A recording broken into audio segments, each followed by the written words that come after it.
Three, two, one. We are live right now. Coop, what's going on? How you doing on a Wednesday midday? Chilling.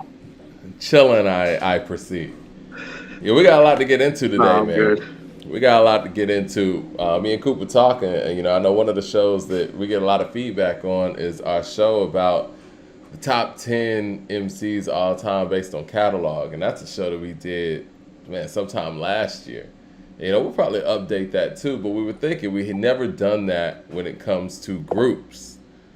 What up, DeCarlo? He said, what up, fellas? Yeah, What so we up? never done that with groups, and I think this is the perfect opportunity to do it. And I think one of the big things that we were wrestling with was the fact of how are we going to, what are the criteria basically, right? What are the criteria for the best hip hop groups of all time? And what we deduced it to was catalog, impact, and chemistry. We want to keep it simple because groups is clearly different than, judging individual MCs. What are your thoughts, Coop? It's kind of more fun and more interesting to do the groups than it is the MCs. I think what's interesting to me about this is that I can easily, just off the top of my head when we did this, I rang off about 14, 15 groups that I thought were viable for this, like Okay. immediately. And so I think this is going to be probably more than any other of these lists that we've done a matter of preference, I would say, I because think we can kind of come with these. I purposely didn't want to put together a graphic for this episode because I think we're gonna talk through a lot of things, right? we are. Because Yeah. for me, when I did my list, there was only a clear 7 to me that deserved to be in the top 10, and Mm. literally after those 7 for me, the next 10 are a toss up. So we're gonna need everyone's participation in here. So if you got hip hop friends that are on YouTube right now or just sitting next to you, tell them to subscribe to the channel according to hip hop on YouTube and join in the conversation so we can kind of, make sure we're not missing anything and missing anybody, and definitely mention people that we're missing. One of the things that we wanted to do too, and I want to make that clear, we kind of just made this decision earlier this morning when we were talking about it. We're not going to count groups where it's just one MC and a DJ or a producer, just to be fair. And so, unfortunately, Gangstar won't be in this. I think there's enough of those type of groups for them to be an individual list of their own. One of the reasons why, we didn't think this would be fair is because we can't really make a distinction between a Gangstar being Premier and Guru and Pete Rock and CL Smooth. And then a distinction between those two and an Eric B. and Rakim. And unfortunately, if Eric B. and Rakim get in the conversation, this changes this whole group list, I just thought when you said that the best, I guess, MC, DJ / producer combo would be a great top 5 for us to do that we haven't done in a while, actually. I think it'd be good, man. I think that, you want to put up Eric B. and Rakim's catalog against the Gangstar catalog. I think we got a really good conversation.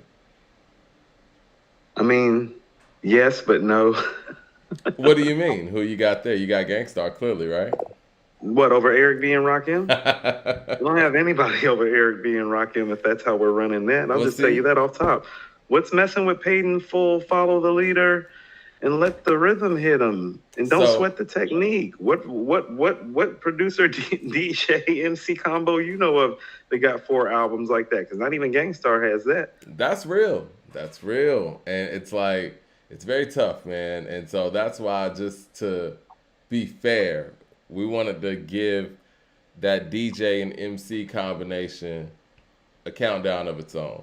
I think it's more a question of Eric B. and Rakim in that conversation would clearly be first, and is there anybody vying with Gangstar for the second position would be my thought. So the Pete Rock and CL Smooth, Cool G Rap and DJ Polo, those guys come into play then is what I would say to that. Yeah. Cool G and Polo, they're being mentioned in the chat as Oh, well. What they about should be. where would you put? I would put Jazzy Jeff and the Fresh Prince above G Rap and Polo. right? As a group, based on whatever the criteria is. I mean, If we're clearly, running off the same criteria, yeah. Cool G Rap's impact on MCing is so heavy to the actual culture and craft of lyricism. It's pretty heavy and understated. So you don't But put the Fresh Prince's impact on a high level? no, you know how I feel about the Fresh Prince. I'm one of the few like guys from my era that's always been like, no, like Will Smith is dope and he's a great storyteller, and made two of the biggest rap songs ever. You can't tell me any different. Good night, but Cool G Rap something different, Mike. Is You Cypress know. Hill in that conversation? I know You we know got what? Sin Cypress Dog. Hill was literally the last group that like I wrote down, but then I was like, hold on, isn't that just like technically Muggs and Be Real though? Like, Yeah. I mean, you yeah, got Sin Dog there, and Public right. Enemy kind of creeps into that, but Public Enemy, like you said offline, man, is more like a band. And you got Flav with records like 911. I mean, Flav got records on the radio himself. Not to mention, you got man, Terminator X. They were You, just crewed up, Mike. yeah, they were crewed up. They were so ahead of everything. Yeah. We're gonna do a little bit of, I guess, housekeeping before we get into this countdown. So it was Right. brought to our attention that DJ Vlad has an interview with TK Kirkland. And once again, they're kind of dissing Nas. And it goes to that whole notion, Not kinda. this is the thing. Let me rewind. I think because we're one of the first, if not only, media outlets who start calling out other media outlets that seem to have had a thing against Nas.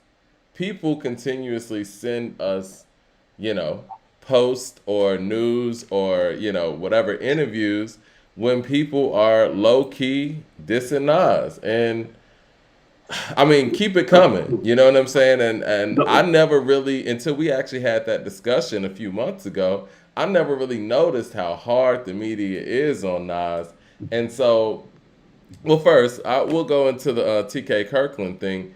Did you see his little interview? It was like 2 minutes or something, like 2 minutes and 41 seconds. Did you see it?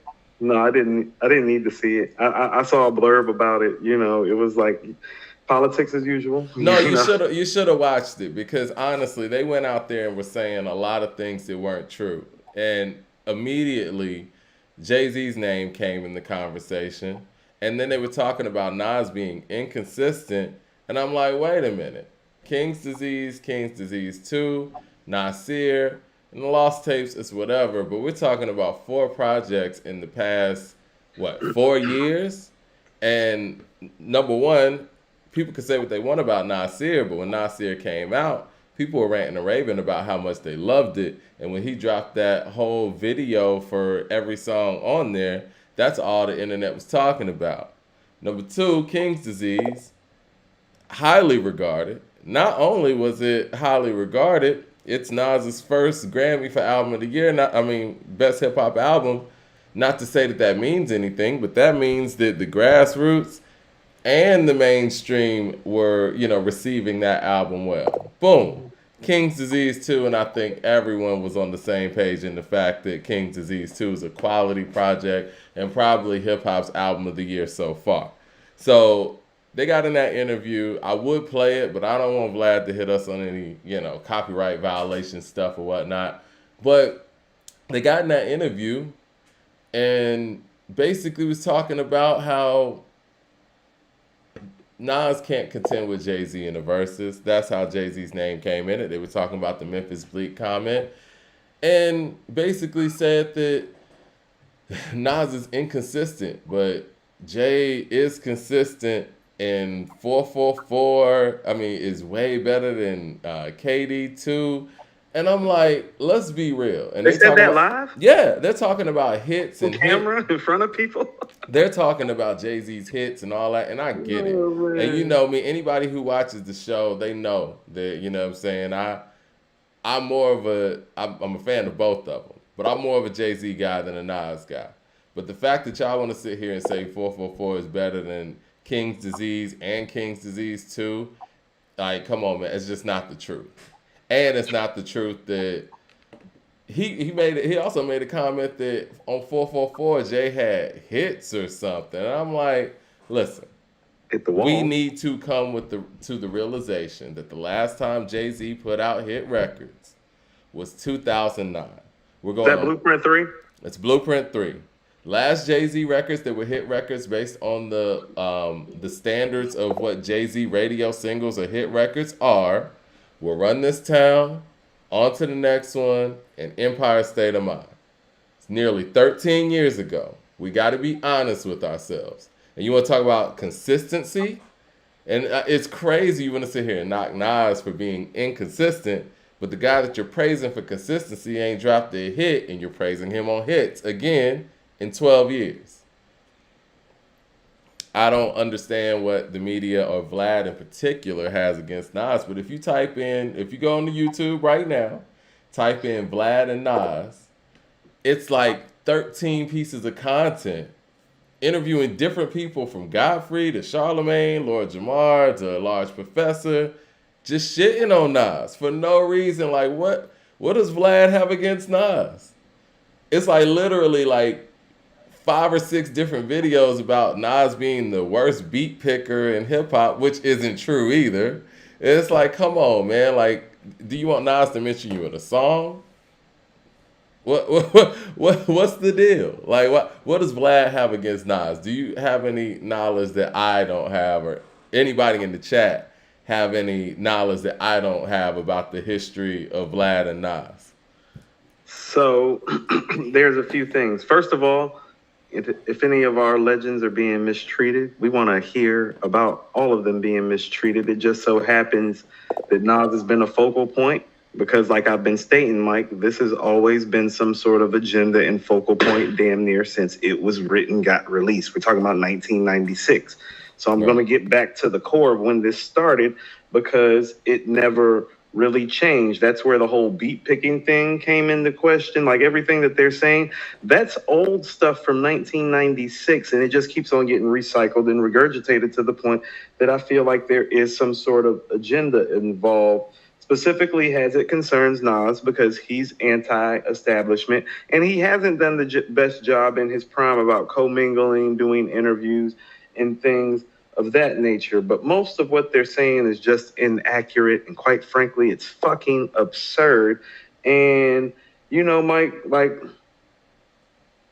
people don't understand how easy it is in this business just to like do sucker shit because other people do sucker shit. Mm-hmm. You know what I mean? Yeah. And so it just seems like he's riding some wave from when he was younger that he's just never stopped riding for it. Like, Mike, it's almost like he talks about Nas in a manner that makes you feel like Jay paid him like some sort of, has some sort of annuity set up that disperses payments like once a year for him to do stuff like this. Right. And it's one of those things where it's almost, I agree with you. It's like Jay ass kissing mixed with Nas bashing. I don't know which one it is more. It seems like more of Nas bashing, but it's like you want to, in the same time, give you a little sprinkle of that J love though. Yeah, it's like every time you bash Nas, somehow you find a way to big up Jay, and it's like, listen, man, Jay doesn't need any more big enough than he already has. And if we, again, I'm a big Jay fan. If we be perfectly honest, Magna Carta was trash. I wouldn't call it trash, Mike. You keep saying it's trash. Magna Carta was trash. It's his worst album. It is. It's a little Nostradamus, yeah. It's his worst album. Based on the standards that we hold him to, you don't think it's trash? You like Magna Carta? I didn't say that. Okay. I'm just very, very careful when I call something trash. Okay. Like I don't even call Nostradamus trash. I'm just like, what was the God thinking? You know maybe that's too harsh. I apologize. Right. You're right. Maybe you feel what I'm saying? Like when it's you his call worst something album. Trash. It's his worst album. Like I'm not saying it's strong. There's 2 or 3 moments on there, kind of like with Nostradamus. It's one of those projects that it's probably like one of his, if it's not his worst effort, one of the bottom 2 or 3.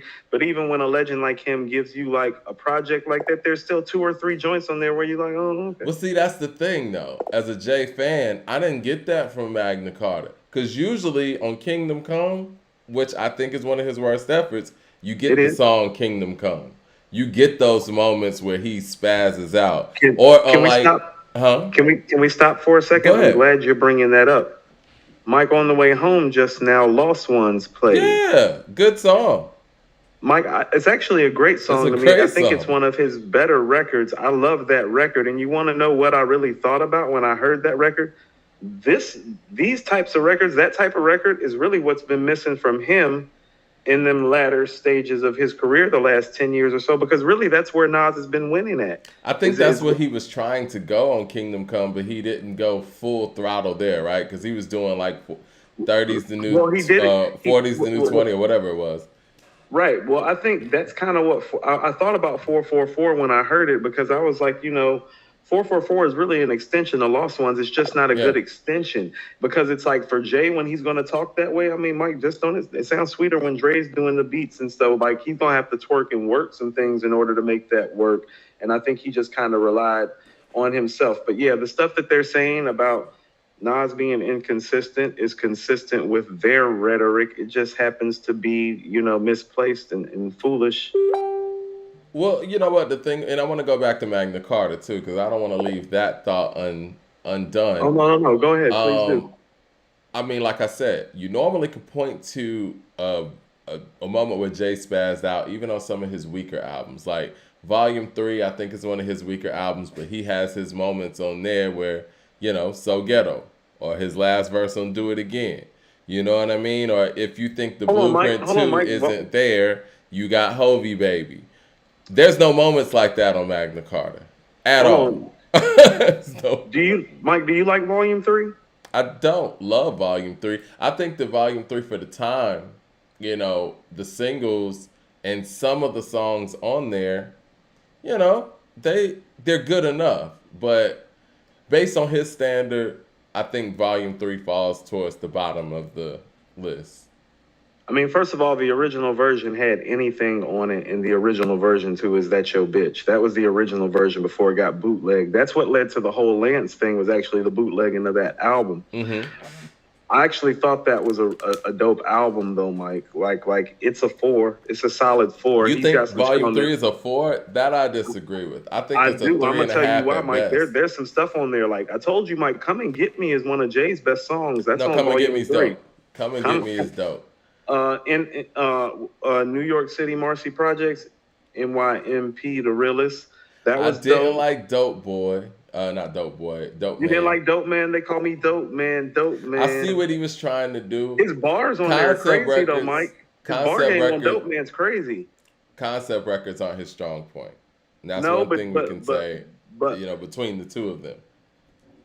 oh, I mean, between the two of them, that's not fair to Jay to like put him No, in I'm just in saying. that But place. we always want to compare Nas to Jay whenever things benefit Jay's strong points. I'm just saying. Oh no, conceptually, he's Yeah, never been on Nas's level. But Dope Man, I thought was a dope record. So Ghetto's on there. Do It Again is still a dope I record, because like the it. verses on there from Beans and Jay are just like elite.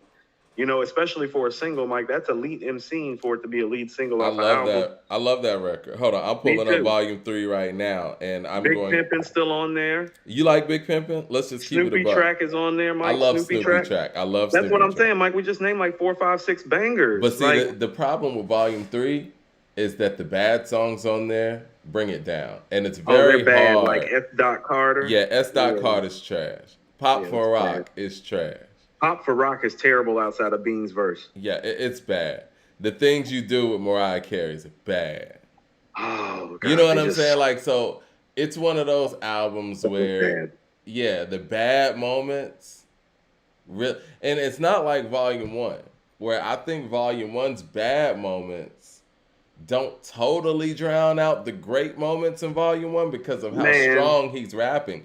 He's The not only rapping problem, anywhere near as strong on Volume 3 as he is on Volume 1. Would you agree with that? man, the only problem with 97 Hove is that he didn't make the smash records that he was about to make. Everything about that MC is all time great. That's what I'm saying. That's Yeah. him when he was in his pocket. He's just like, and that's the thing about the switch up that I talk about with him too. It's like, oh, if you heard him in 96 and 97, like his hit, like Mike, that's most of his dope shit. And it's not like the hit making stuff. That's what I keep trying to tell people. He made himself into that. But that shit he's spitting in 97 is crazy. I keep telling Oh people, no, it man. is. It is. You know, one thing that Jay does, people in the chat are basically saying the same songs we're talking about. Pop for Rock, S. Carter, Things You Do Are Awful. Yeah.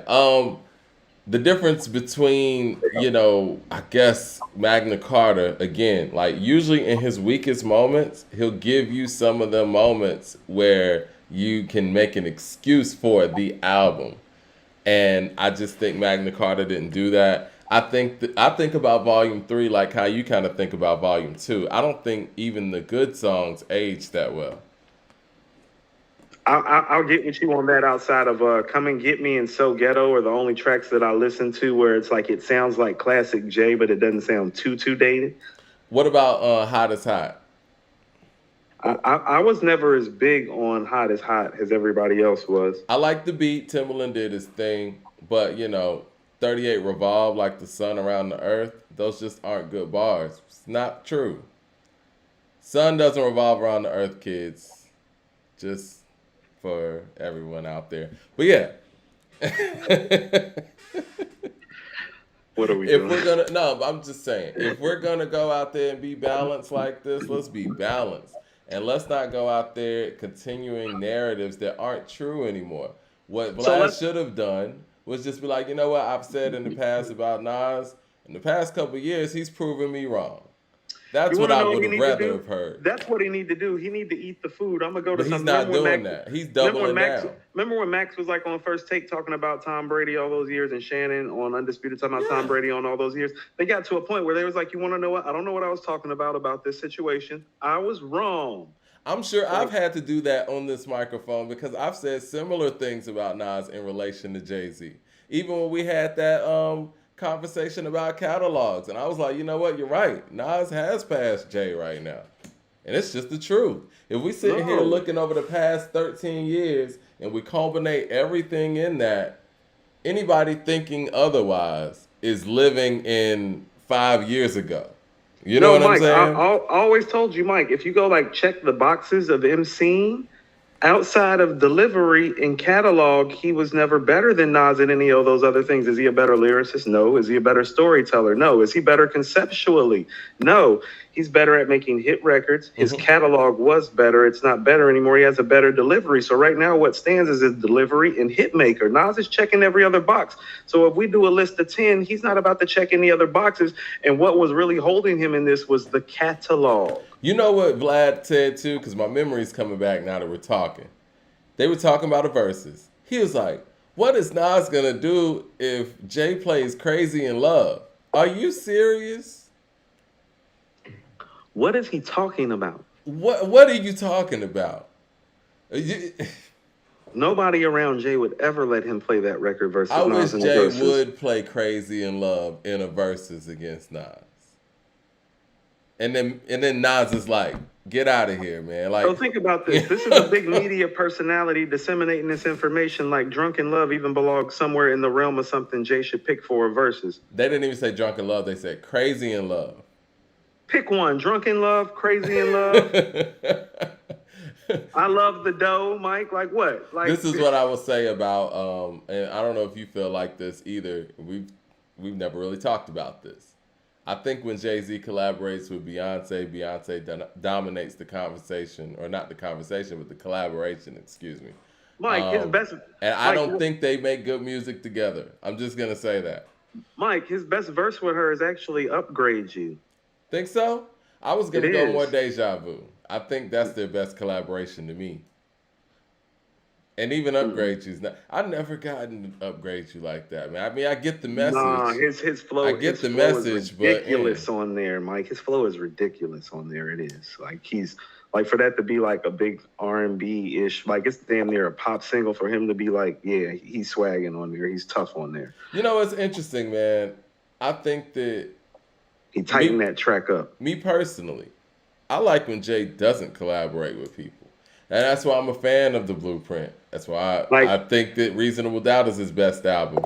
I understand where you're talking. Volume One's biggest moments is when he's not collaborating with people. 97 Hove, Mike. Yeah, When he's going for Dolo, he's a beast. yeah, when he's going for Dolo, he's a beast. But I think that the shortcomings with him going for Dolo is commercial success. Right. So, Mike, if you were to break down his catalog, like of his greatest stuff, most of the solo records, like where it's just him, it's on Reasonable Doubt in Volume One. The other stuff has somebody else on it on the rest on a lot of that stuff. There's moments like Public Service Announcement where it's just him, Right. and like that's why I like the Black Album. I The like the Black Black Album is Album kind too. of the Black. That's why I love the Black Album so much because it's kind of a throwback because really it's him.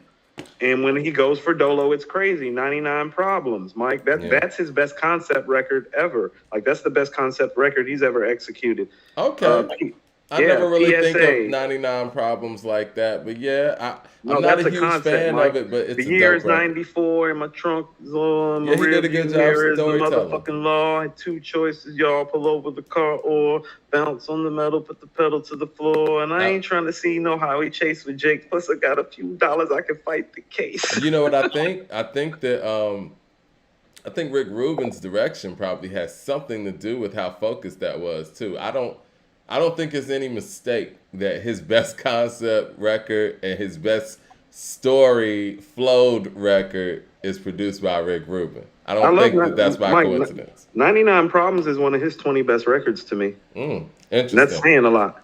Yeah, Interesting. that's how dope he is and how concise he is with putting something together. You don't hear him do that, even if it's in the vein of the rhetoric he likes to speak of. Lucifer's on there. Lucifer's crazy. My first song, yeah, Black Album's got a bunch of stuff on it.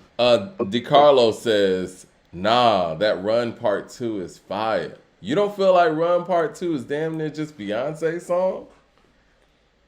I think she really dominated that collaboration. I mean, he came through with the outlaw shit, bumping Tupac, but you know, that was more Beyonce. I'm just saying. I mean, the only way we're gonna find out is if we get a versus, and I think that again, it seems like people are damn near trying to punk Nas into a versus, acting like, you know what I'm saying? Like they want him to say something.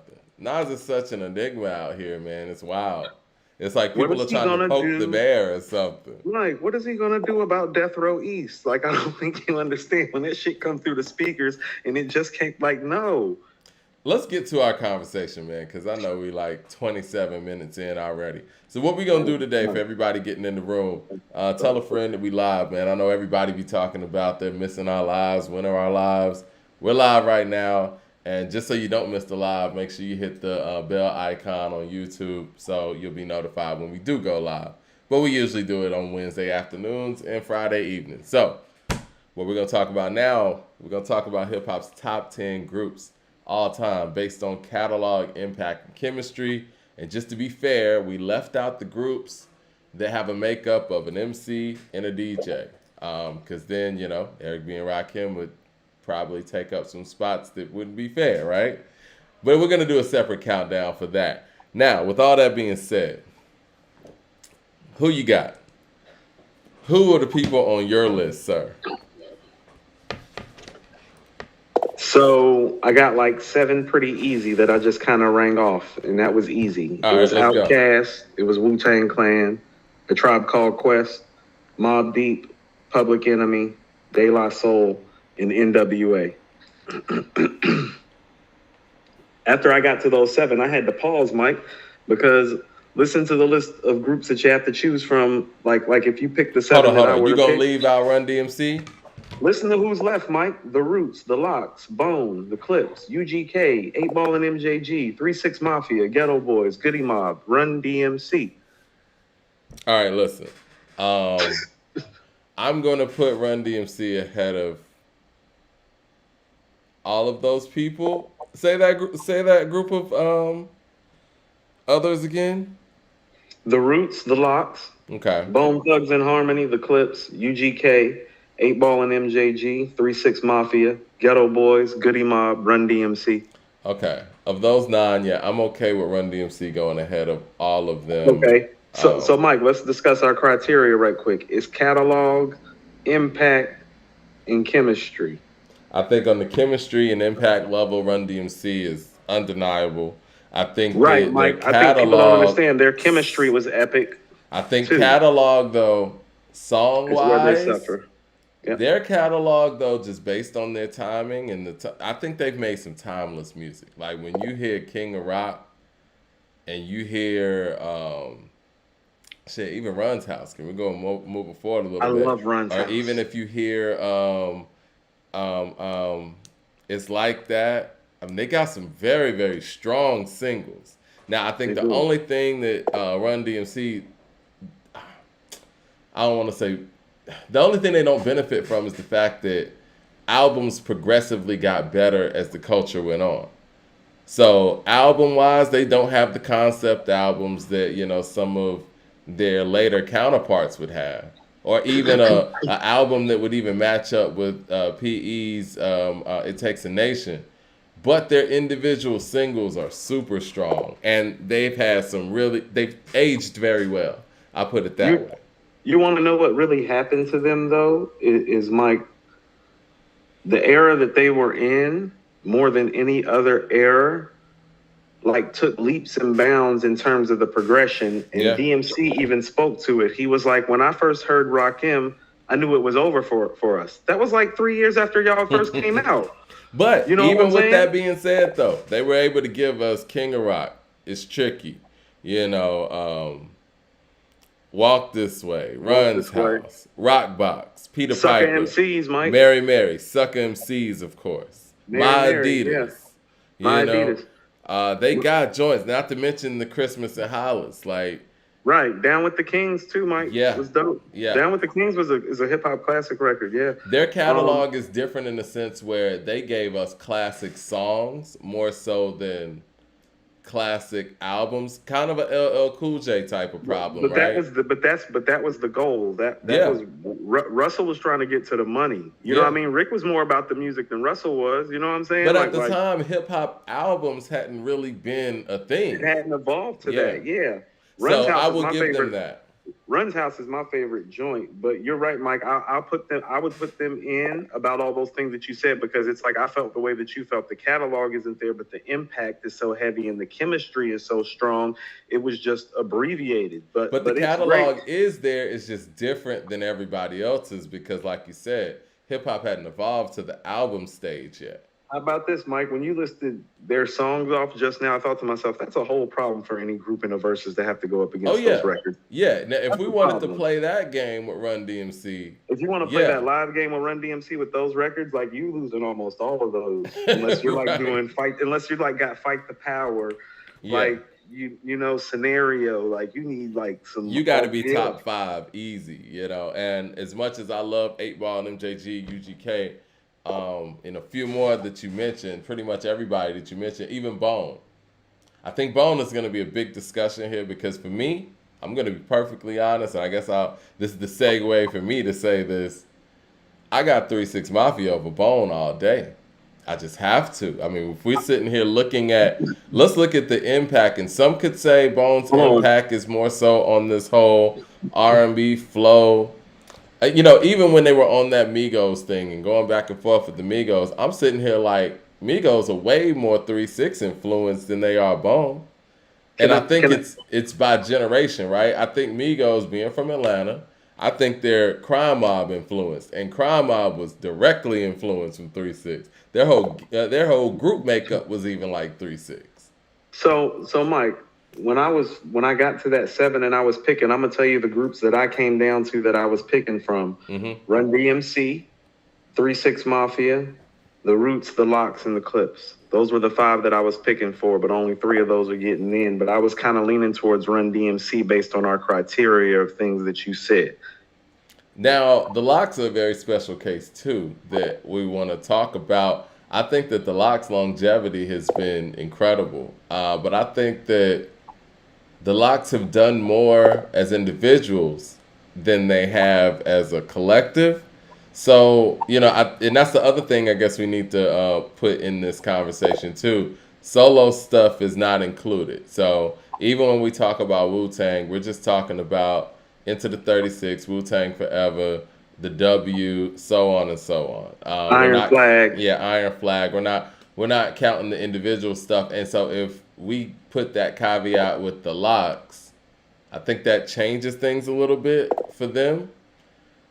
Um, I'm seeing people saying Smith and Wesson, Group Home, not top 10 though. Not top 10, but Mike, you know who crossed my mind today? Had they done more work, like, and just really become more of a collective, like Boot Camp Click, Smith and Wesson, Yeah. Rough and Raw. Listen, I already know how you feel about Sean Price. Yeah, Sean Price is my guy. You know what I'm saying? Sean Rest in Price peace. is the one that killed Operation Lockdown. Man, I love Helter Skelter, man. I love Helter Skelter. We got Cypress Hill. Chris Bryan says Cypress Hill got to be in there. What do you think about Cypress Hill being in the top 10? Mike, actually, when I was doing this list, they were the 20th group that I named, so I would consider them to be top 20, but I would probably have them somewhere 15 to 20, just truthfully. How do you feel about somebody saying the NWA only has 2 albums, especially since we put the caveat out there that we're not counting solo stuff? Mike, the 2 albums are straight out of Compton and Niggas for Life. I feel you, but Mike, we're going by catalog, right? Catalog is strong. Impact is the strongest of the 3 when it comes to NWA, in my opinion. Chemistry, not so much. Mike, where they actually struggle is chemistry because Cube left. But and even when Cube left, it was still like you hear those stories about Easy and Dre not being on the same page and all that. Yeah. Hit it very well. Hit it very well on Niggas for Life. Hit it very well. I think so. I think they hit it very well. I think Niggas for Life, man, as dope as it is, sonically, it lacks direction. And you could tell that Cube was the direction in that collective, right? Like MC Ren was... This is what it is. I feel like on Niggas for Life, they doubled down and tried too hard to be the world's most dangerous group. And didn't have a purpose with it, lyrically. Right. So here's what goes understated, and here's why I've always felt the way that you felt. If Ice Cube is on Niggas for Life, it's arguably going to be the greatest rap album ever, and here's why. People forget Cube is a gangster, but his socio and economic political commentary as an MC while he's talking the way he's talking, Mike, it cannot be undervalued or understated, and that's what's missing from Niggas for Life. It's just a bunch of dudes from Compton talking a bunch of gangster. You know what I'm saying? It doesn't have any of socio-economic, political, poverty-stricken ramifications in terms of the dialogue. That's where you can see Cube not being there coming into effect. And you can hear it, like listen to Cube and what Cube's talking about on America's Most Wanted. Now go put that somewhere in with Niggas for Life, and yeah, you might have like the greatest rap album ever. Well, I like to say Death Certificate because they came out the same year. But yeah, I get you. I mean, I'm just talking a combination about content, of those two. I'm talking about content because the content on America's Most was more of what Niggas for Life needed than Death Certificate. Niggas for Life really, really, really suffer on a content level, especially if you listen to it, years later as an adult. Some of the shit they saying on there, man, I think lyrically, it's one of the, it's hard to listen to. It's hard to listen to. It's no one of any generation can complain about anything that kids are listening to now. If you listen to Niggas for Life, nothing lyrically, content wise, I think is worse than that album, and that's just being honest. You know what I mean? Now it comes through the speakers well, and once again, that is just another kudos to how great of a producer that Dr. Dre is. He can make you ignore all of that stuff, and I don't even want to say all the stuff that they said on that album on our channel. So you know what I mean. But with that being said, I think Cube being in the fold or leaving the fold, that made that group lose all kind of direction as a rap this is what group. I'm saying. Straight out of Compton. Like, listen to Express Yourself. Mm-hmm. That's Cube. That's what Niggas for Life is missing. It's missing that commentary. So Like saying that all gives that it to some depth say, and some touch. So the production, how about this? Niggas for Life is when Dr. Dre becomes the producer that we know today. Like that's where it really, really like takes off and takes flight. mm-hmm. But Niggas for Life is missing Cube's socioeconomic and political commentary. It just is. But it's the only thing missing, Mike. But it's missing chemistry altogether. I think we got into that whole tangent to say that NWA is not really high on chemistry, right? Well, the chemistry was obviously fractured because Cube left and there were money issues and he was airing it out. So, I mean, like, yeah, of You feel course. like But they had chemistry while he was there? Mike, listen to Straight Outta Compton. You want to know, Straight Outta Compton is one of those classics that feels like a classic. And I'm going to make a comparison. I know it's two different artists in two different ways. You know how the College Dropout just feels like a classic, Mike? Mm-hmm. When you hear it, that's how Straight Outta Compton feels when you listen to it, Mike. It just feels like a classic. Yeah, they do have chemistry on that album. It is there. They are Okay. together. All right, we got Cube's doing people bringing Goody Mob into the conversation. What is Goody your Mob. thoughts on that? Goody Mob was one of the people that made the list. But Mike, if you go actually just okay, so Outkast impact has been heavier, and their catalog has been better, and it's a little bit longer. I mean, Mike, that they had Still Standing and Soul Food. You know what? I think that it's very difficult to put. I mean, because obviously, Outkast and Goody Mob are always going to be paired together, side by side. But I think it's going to be very difficult to put Goody Mob over 8 Ball and UGK, 8 Ball and MJG, excuse me, and UGK based on the work. Now, what I will say, I will say that, and I've said this before on this show, I'm sure. I I know think what you're about that to say. Soul Food is the second best hip hop album. Shit, second best album to ever come out of the city of Atlanta. I think Soul Food hit such a high mark. I think that Cell Therapy is probably one of the more brilliant first single and gutsy first singles we've ever seen in hip hop. One of the But to gutsiest me, singles ever. I think that it was a constant, downturn from Soul Food, and I wish the Goody Mob had the opportunity to turn it around as a collective because I know they had the talent to do so. It just didn't happen, and it's very difficult to put the group with the catalog of Soul Food, Still Standing, which I think is a good album, but to me, Still It's a Standing, dope album. pales in comparison to Soul Food for me. No, Um, you're right. Let's hold and on. So let's go ahead. and World Party and One Monkey Don't Stop No Show, I can't put them ahead of 8 Ball and MJG and UGK and a few of the others that we're speaking about. It's incredible of a group that I believe and know that they are. So a couple things to that, like Soul Food has a record, might be better than anything that UGK, 8 Ball, MJG, 3-6, and Ghetto Boys has made. But I think so. one album a career doesn't make, Mike. I kind of agree with you. I think it's the third best rap album to ever come out of the city of Atlanta because I still think Southern Playalistic is slightly better. So I have Aquemini, and then I have Southern Playalistic, and then I have Soul Food. And Mike, if we were judging it off the same thing, here's what I'll tell you. Dre and Big Boy's chemistry is instant. The impact of Southern Playalistic is heavier, and it rides just as well as Soul Food, and it has bigger hits. Well, all right, this is what I will say. I disagree with you on the chemistry thing. I think both of them had really good chemistry. But what was so special about Soul Food, and you can hear it in damn near every song, but you can hear it specifically in Cell Therapy. Or Guess Who? It I felt love like Guess Who. 4 different guys with 4 different outlooks and 4 different perspectives on life, giving you their individual perspective on things on every single song. I feel like they missed that on the albums moving forward, but on Soul Food, they hit that, man. And Mike. one of the things with groups, I think that when you have different dynamics, that makes groups stronger. Like, I feel like Bone did a really good job of that. I think 3-6 did a good job of that. But Goody Mob's one of those groups.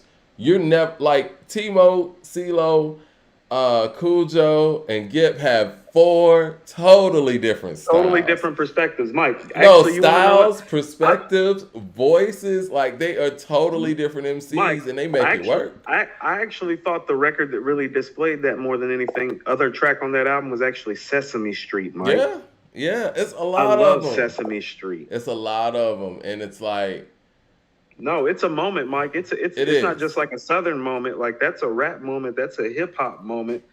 And but it's just that album. It's like you said, Still Standing is a really dope project. Soul Food is a classic. But after that, and Mike, and even though I'm saying Soul Food is better than like a Riding Dirty or Coming Out Hard or a We Can't Be Stopped, Hmm. it's not like leaps and bounds better. It's just better. I think the thing is with Soul Food in relation to Goody Mob's other catalog and other groups, Soul Food showed us the apex of what this group could be. And when you start there, that's the standard. And not to say that Goody Mob didn't make good music after that, but they didn't give us what we loved them for consistently after that in a collective. Hey, Uh, but see, again, man, it's hard and to you want to match know the what? rawness And of your here's debut another thing album. too, Mike. Soul Food has a really understated moment on it that doesn't get talked about enough. People forget Soul Food came out in '95. Hmm. And so, like, Southern MCs, like outside of Scarface, I would say, really weren't looked at in that manner. And CeeLo's verse on Goodie Bag is one of those, yeah, we can rap as well as y'all and like spaz out on the track kind of verses that kind of like help bring uh, credibility to Southern MCs in the culture. Like he I mean, those spazzed on dudes that were verse. spitting. Period. I honestly, and I it's an You say that unpopular. now, but in 1995, it wasn't considered to be that outside No, of no, you're right. Dre. Yeah. I think that, and this is an unpopular opinion, but I feel like Cujo's the best rapper on Soul Food. I feel like CeeLo became way better on Still Standing, but again, his elevation, and I think that honestly, respectfully, his elevation was really the death of the group, but his elevation really messed with the chemistry of the group on a So Mike, collective so and the Soul way Food that he sounds was like a group elevated. album, and Still Standing kind of feels like okay, so CeeLo's the star now, and it's kind of like Yeah, gone. Yeah. exactly. Because you could even debate. Like I said, I have an unpopular opinion that Cujo was the best rapper on Soul Food. There was a debate at least on the first one, but on the second one, the dynamics weren't there. Now somebody Like I mentioned, and had I need to Cujo go up in the third on chat. Soul Food. I like Gip on Soul Food I more than I love like Gibb. Cujo. About the same though. I don't know, man, but lyrically, Cujo was taking it there, man. Sesame Street's another one. I mean, Sesame Street. I was actually thinking about Cujo on Guess Who. That's my favorite verse on Guess oh Who is man, Cujo's verse. man, Cujo was taking it there. Another four-man group, or fifth if you want to count Flesh. They're talking about Bone in the chat too. Said Bone's chemistry fell off after the 2000s when different members started leaving and returning. It was a revolving door. That's what Tribe Barrows says. Listen, I think that we're talking about Goody Mob. Bone kind of suffered from similar things. If we want to be Same, totally Mike, right, same like exact thing. A classic album, one really dope album, and then everything after that is kind of like, and chemistry and group issues. yeah, Yes. after East 1999, the chemistry was done. Busy in particular. We had issues with Easy E's wife, and Hmm. yeah, he wasn't showing up for videos that were on Art of War.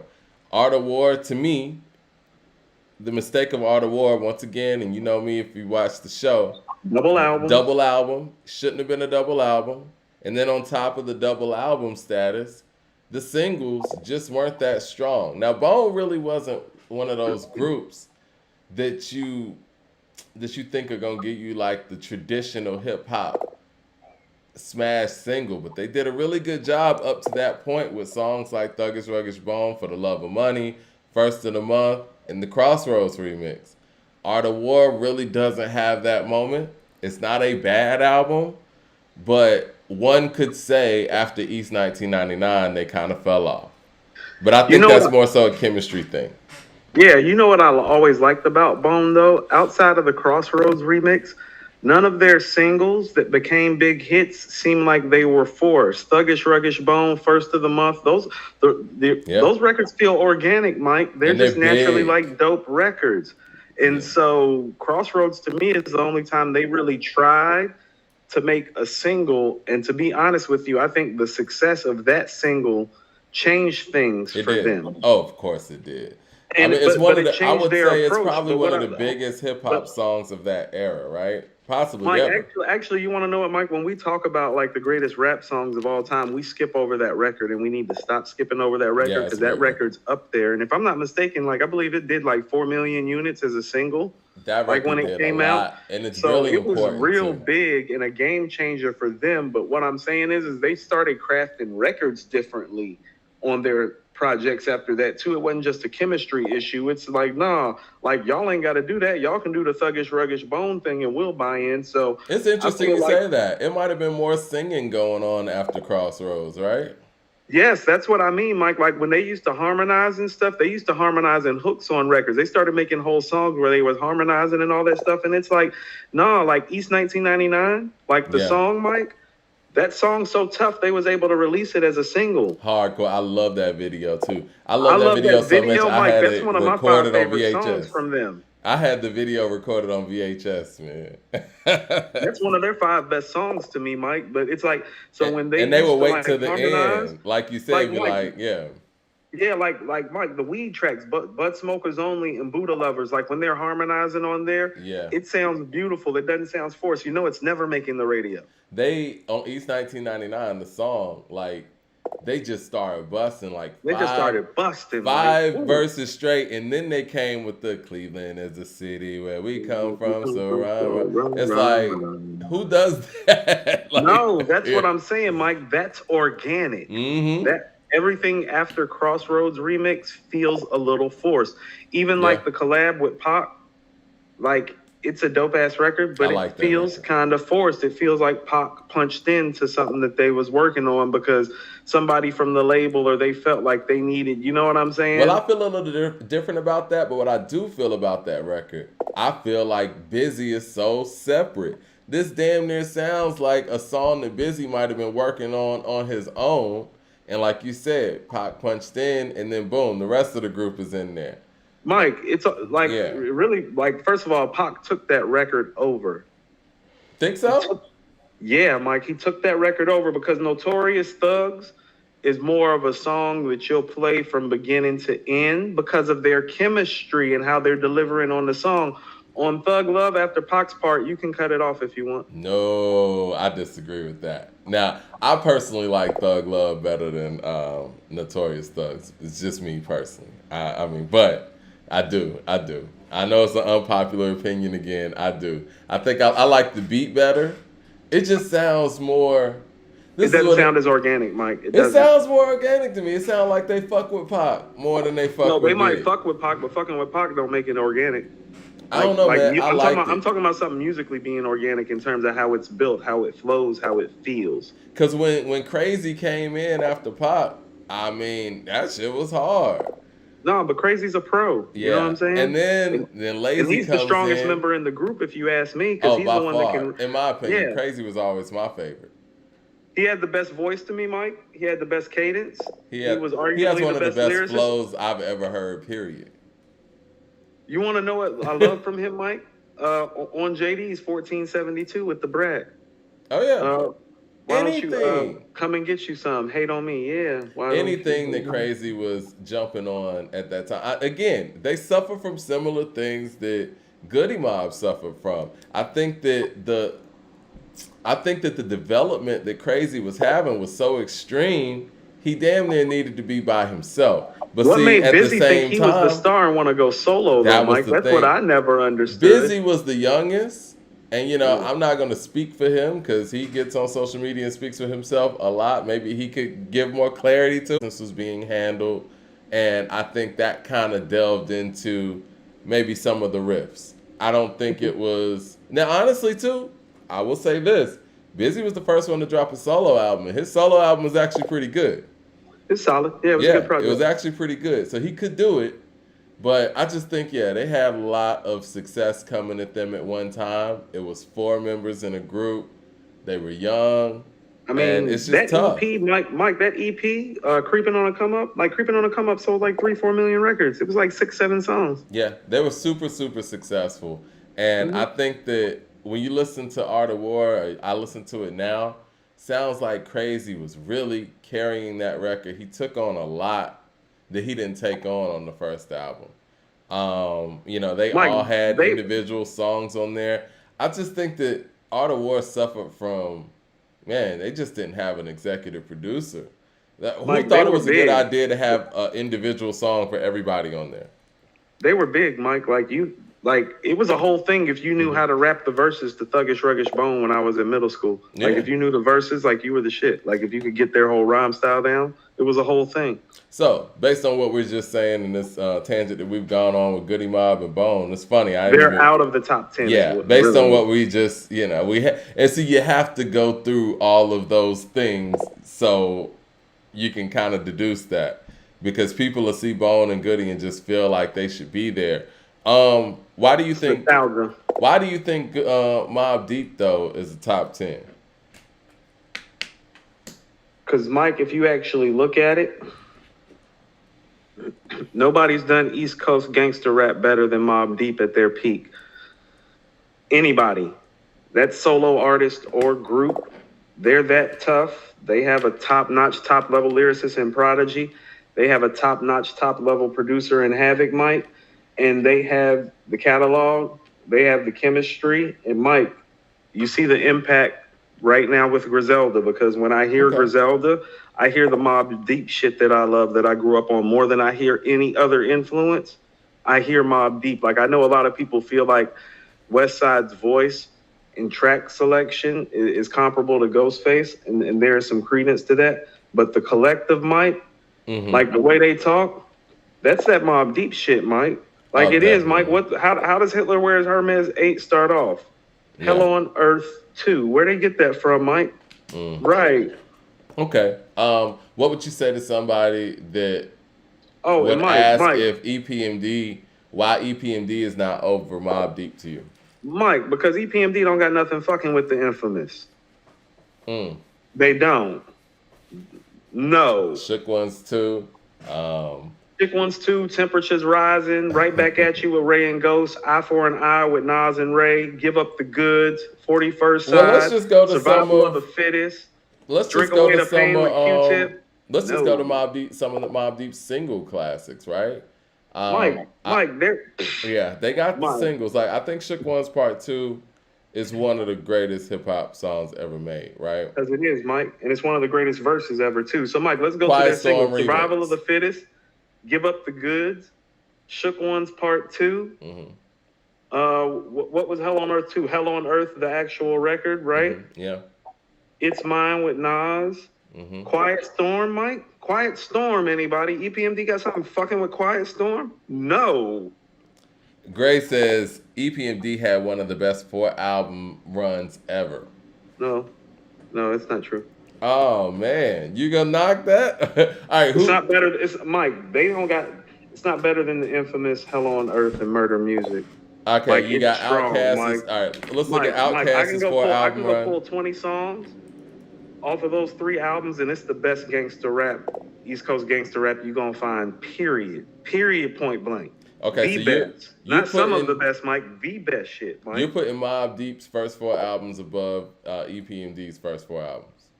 Mike, I'm putting Mobb Deep over EPMD. Period. Like about anything that you want to say. They're saying you're Catalog, crazy in the impact, chat. chemistry. No, hold on. Is Eric Sermon a better producer than Havoc? Is Parrish a better lyricist than Prodigy? Let's go ahead and start breaking it down fundamentally, since people want to say that. Okay. Right. I think that Eric it can Sermon be better than argued Havoc? the Eric No. Sermon producer thing, but I No, you like can't, Havoc's Mike. beats. No, you can't, Mike. No, you can't, Mike. Eric Sermon's not a better producer than Havoc. Parrish isn't a better MC than Prodigy, and they don't have nothing fucking with the infamous. But go, Okay. go, cause Hold. Let me go ahead and just to be ridiculous. fair, we're gonna go side by That's side. that trapped in the '80s nigga shit. right there. Well, some could say We might be niggas is Mike. We trapped in the might be trapped in 90s. the '90s sometime. But if you think, Mike, it's like I told you, I'm fair. Okay, hold on. Strictly business or no? We gotta be fair. We can't act like they started with the infamous I'm about to say, Mike, if you strictly want to line it up, business Mike, or juvenile hell. then we're giving strictly business Strictly that, business. EPMD got that. and then they're losing everything else, Mike. Unfinished business and the infamous. Then you got business as usual and hell on earth. And then you got business never personal and murder music. Back to see now we're at the late '90s EP&D. Back to business and what is it, infamy? I'm going with infamy on that. Like I said, And so they they say got that one they're picking Eric Sermon as a producer over Havoc. Now, let's over do what that beats? argument. What beats? What beats? Name the tracks. No. Name the tracks. Name the tracks right now. Yeah, Anthony 4000, man. Name the tracks. Name the tracks for Coop so we can go ahead and have that debate. Now, Yeah, name the Triborough tracks that Eric also Sermon that has asked, made this better produced than Havoc. Like, name them. And I'm not even Triborough, trying to knock him. Because I Triborough like Eric Sermon. also asked about Salt and Pepper. Now, you want to break that down, why Salt and Pepper's not in the top 10? Or you think You they know, should be Mike, in the they top actually 10? came along kind of like for females in a time where they kind of suffered from the Run DMC thing a little bit, where it was really more singles than album driven. Very Necessary is really the first album that they put together that felt like an album, and that is a dope project. So they do deserve some honorable mention. Their impact definitely doesn't need to be understated. And Yeah. shout out to whoever dropped that comment in, because they definitely deserve some kudos and some recognition. Yeah, that was Triborough. I think their impact is, out of this world. I think that, them and Run DMC have impact that just can't be touched. You're the first. Yeah. Chemistry, Chemistry is interesting because I think Salt and Pepper have chemistry. But, it's when you add Spinderella, who is a part of the group, Very shady. that's when it's a little different. Catalog, I think, like you said, with the Run DMC thing, if we ran down their hits in their catalog, Their problem. yeah, and I think it would be very difficult for any female in hip hop, period, or any group Mike, in hip hop, like, period, to even contend with the hit songs that Salt and Pepper had. you want to know what they really deserve credit for? They were content heavy, Mike.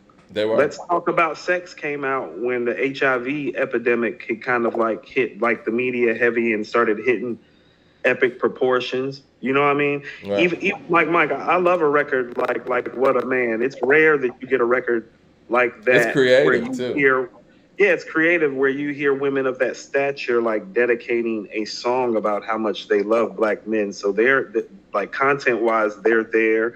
They have a lot of stuff. He's making a Push It very is a valid hit. point, Mike. Push Mike, you is one wanna of the know what? biggest hip hop songs ever made. Mike, people, like if there's an '80s party, girls still dress up like Salt and Pepper and do the Push It dance. Exactly. Like it's real, Mike. Fam just made one of the most insightful comments we've ever had on this show. Actually, that was actually what I was thinking. That's one of the more insightful comments that we've had since we've been doing this show for over a year and a half. And shout out to him for doing that.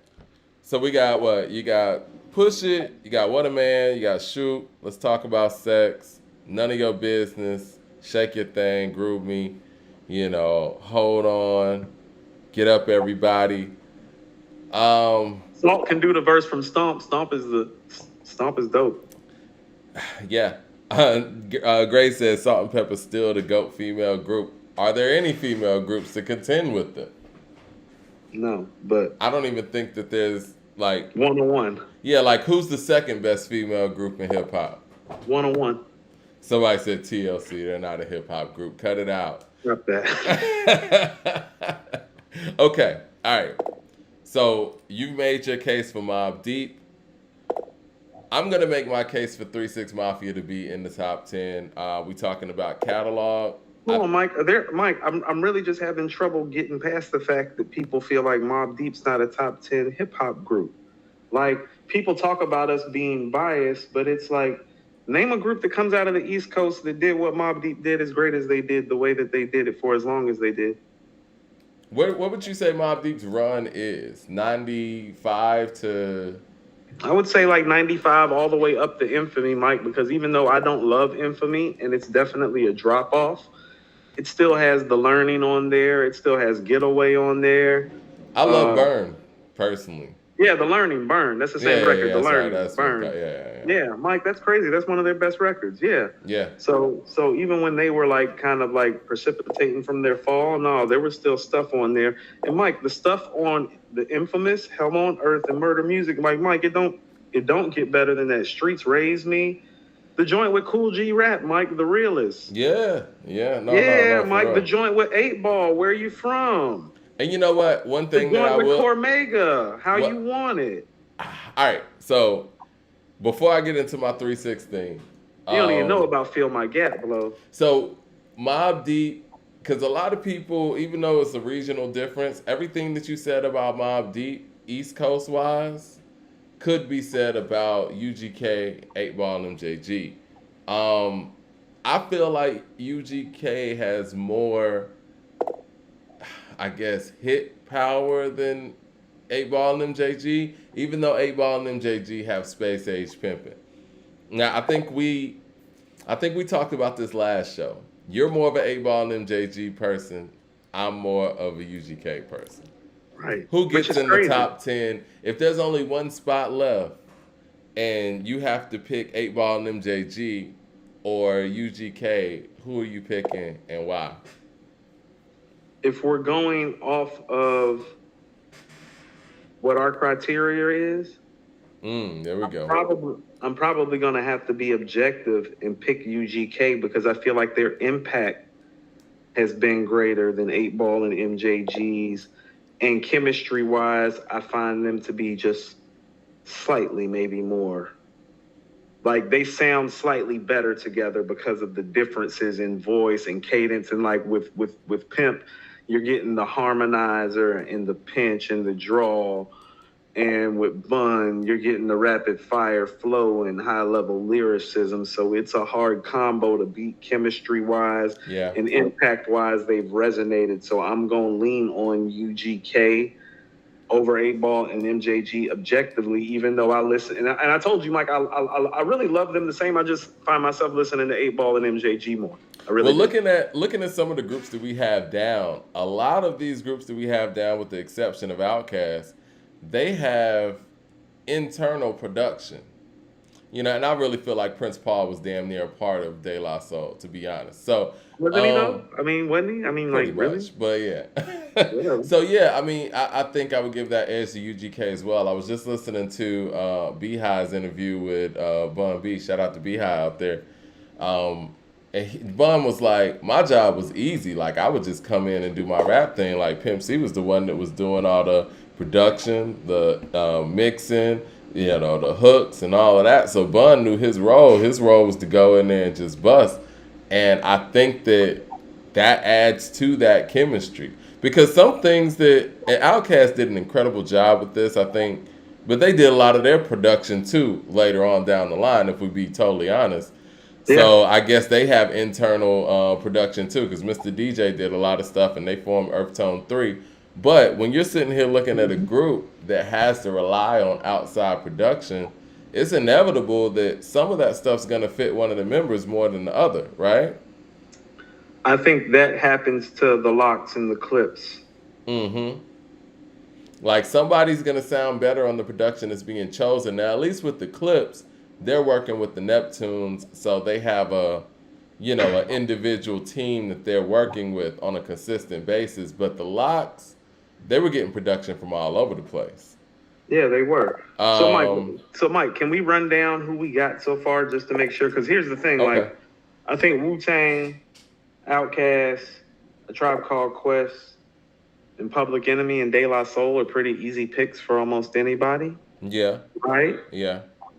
And so we have a question about NWA, but I think I we don't kinda think there's a answered that. question about There's NWA. not, and I don't think there's a question about Run DMC. No. And so the only person we've questioned out of the 8 groups we've named is Mobb Deep. Yeah.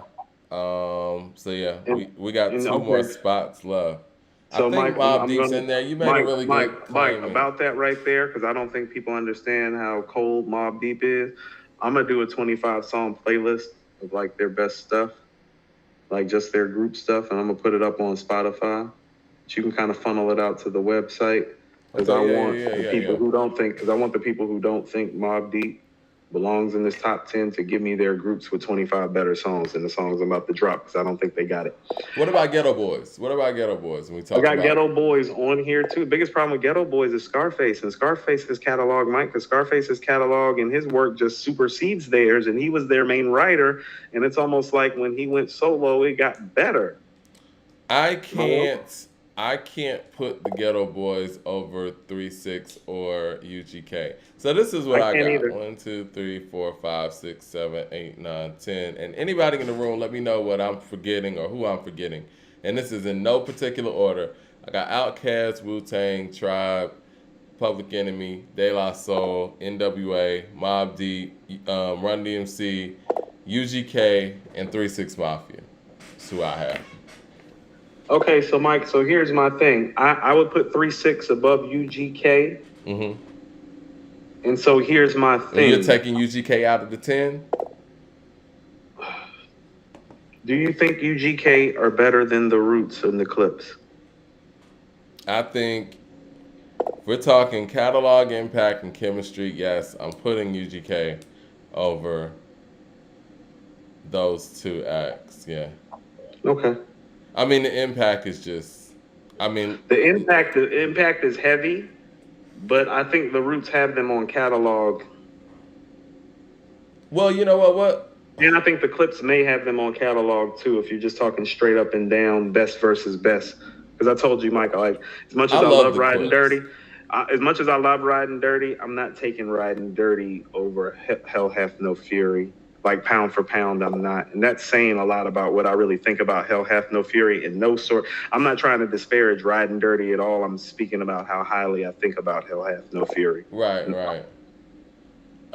I mean, I think the Roots have a better argument in here because, like, if you were to go to the Clips, my chemistry issue with them is that they're brothers, and to the average listener, especially if hearing them for the first time, sound kind of similar. Well, same family, so same kind of vocal tone. You know, Pusha did a great job of switching up his flow. You know what I'm saying? okay. Well, let's analyze the roots for a second. Let's do Yeah. that. Let's do that. First of all, does anyone in the room think that the roots are not top 10? Or, no, let me just put it this way. Are the roots better than Outkast, Wu Tang, Tribe, Public Enemy, De La Soul, NWA, Mobb Deep, Run DMC, UGK, or 3 6 Mafia? If we're talking catalog, impact, and chemistry. Um, I See, I think don't think the impact. It's so hard to state the impact because because there they're aren't. still like the only band in hip hop, right? Right. So they take knocks on that. But Mike, I think their catalog is better than UGK and 3 6s. I just don't think the impact is there. And then how do you rate the chemistry Where are of a their live hits at? band? Where are their hits at? Where their hits at? Yeah. I Like mean, Mike, what? I could say the same thing about UGK and No, no. A-Ball I and was just MJG. no. I was just gonna say rap. I'm not asking like they don't have No, I any. think I'm it's just a saying valid let's rattle them conversation off. because none of these groups that we're naming are really revered for their Well, hits or UGK is hit making revered for ability. Big Pimpin', and they're revered for International Players Anthem. They're revered for, and I know these are collaborations, but they're still in this group's catalog. Sipping on some scissors, so they have things that they're notable for. Like So what Mike, but when songs you're would saying sipping on people? some scissor, hold on, sipping on some scissor's on 3 6's album. Big Pimpin' It is is. on Jay's It album. is. It is. So that's what I'm saying. Big No, the Pimpin' is a Roots big got one though. the hold on, but the Roots got verifiable hits that is just like in house for the most part. I mean, their biggest record is "You Got Me," You of got course. me. All right. They got "What They Do." What they That do was is big. What They Do is pretty big. "Break You Off" was a pretty big single from them with music. Those would probably be their biggest three records single wise. I would think off the top of my head, wouldn't you say? Yeah. I wasn't a big fan of Break You Off, but it's a cool record. I like Thought doing stuff different on the mic than just being a lyrical tactician. So I'm all for him playing like the ladies' man Hmm. role, just because it's good to hear the tactician like kind of like let his guard down and freak his style like in a different manner. I'm not the super biggest fan of Break You Off. Mike D'Angelo was supposed to sing the hook to Break You Off, not music. I could hear that. Yeah. Everybody in the room is agreeing that the Roots need to be in that top 10. Who's going out? Do y'all think that the Roots should be in the top 10 over UGK? Or do you think that the Roots should be in the top 10 over 3 6 or Mob Deep or who?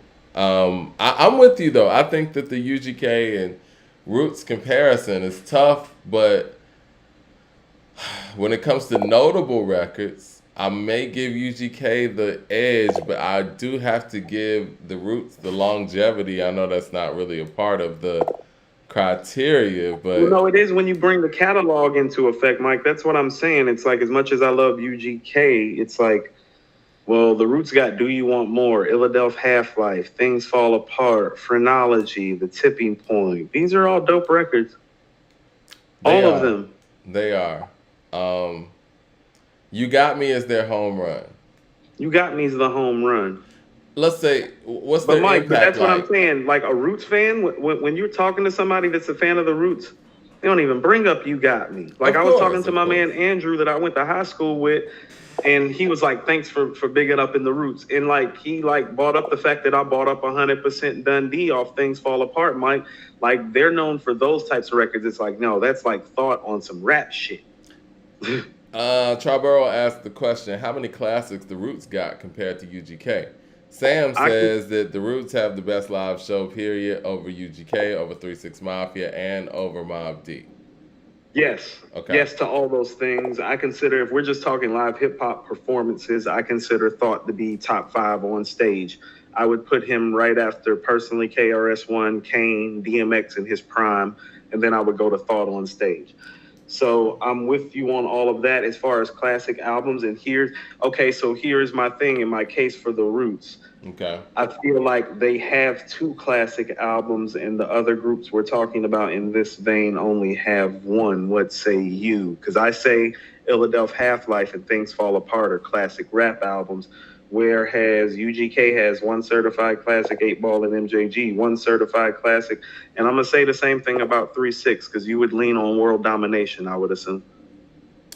With 3 6, I would lean on World Domination. I think 3 6 is so different in the sense where they have so much material, so much underground mixtape material as a collective. Right. Um, and But do they you think it's Mike? So do you think World Domination is better than Things Fall Apart? Because even if you do, then there's Illadelph Half Life. So what is 3 6 and UGK? Because I think I'm becoming in the minority. Most people think Things Fall Apart is the Roots' best album. I don't agree. I still think Illadelph Half Life is slightly better, but most people feel like it's Things Fall Apart. So even if you were to say that Riding Dirty and World Domination are better than Things Fall Apart, what do those groups have for Illadelph Half Life? And that's my case for the Roots. Triborough says I agree with Coop on the Roots albums. I think 3 6 Mafia got multiple classics. Some people think 66, 61 is. It's hard maybe because I don't, but I think it's a dope ass record. see they're one of those groups where it's like again you were able to see the evolution and No, Mike, we in the South got to see the evolution. yeah. I was able to see, and I think that for people who were into that group, Mystic Styles a classic.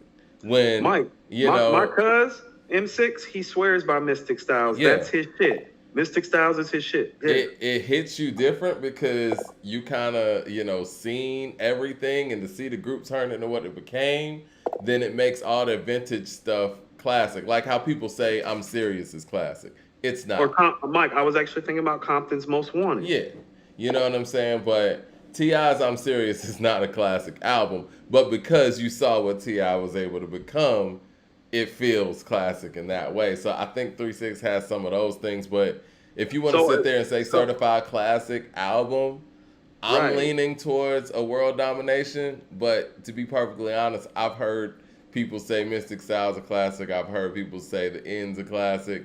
I've heard World Domination, and I've heard 66, 61. Now, none of the stuff after that, like, Most Known, Unknown, none of that. But to me, they probably have one.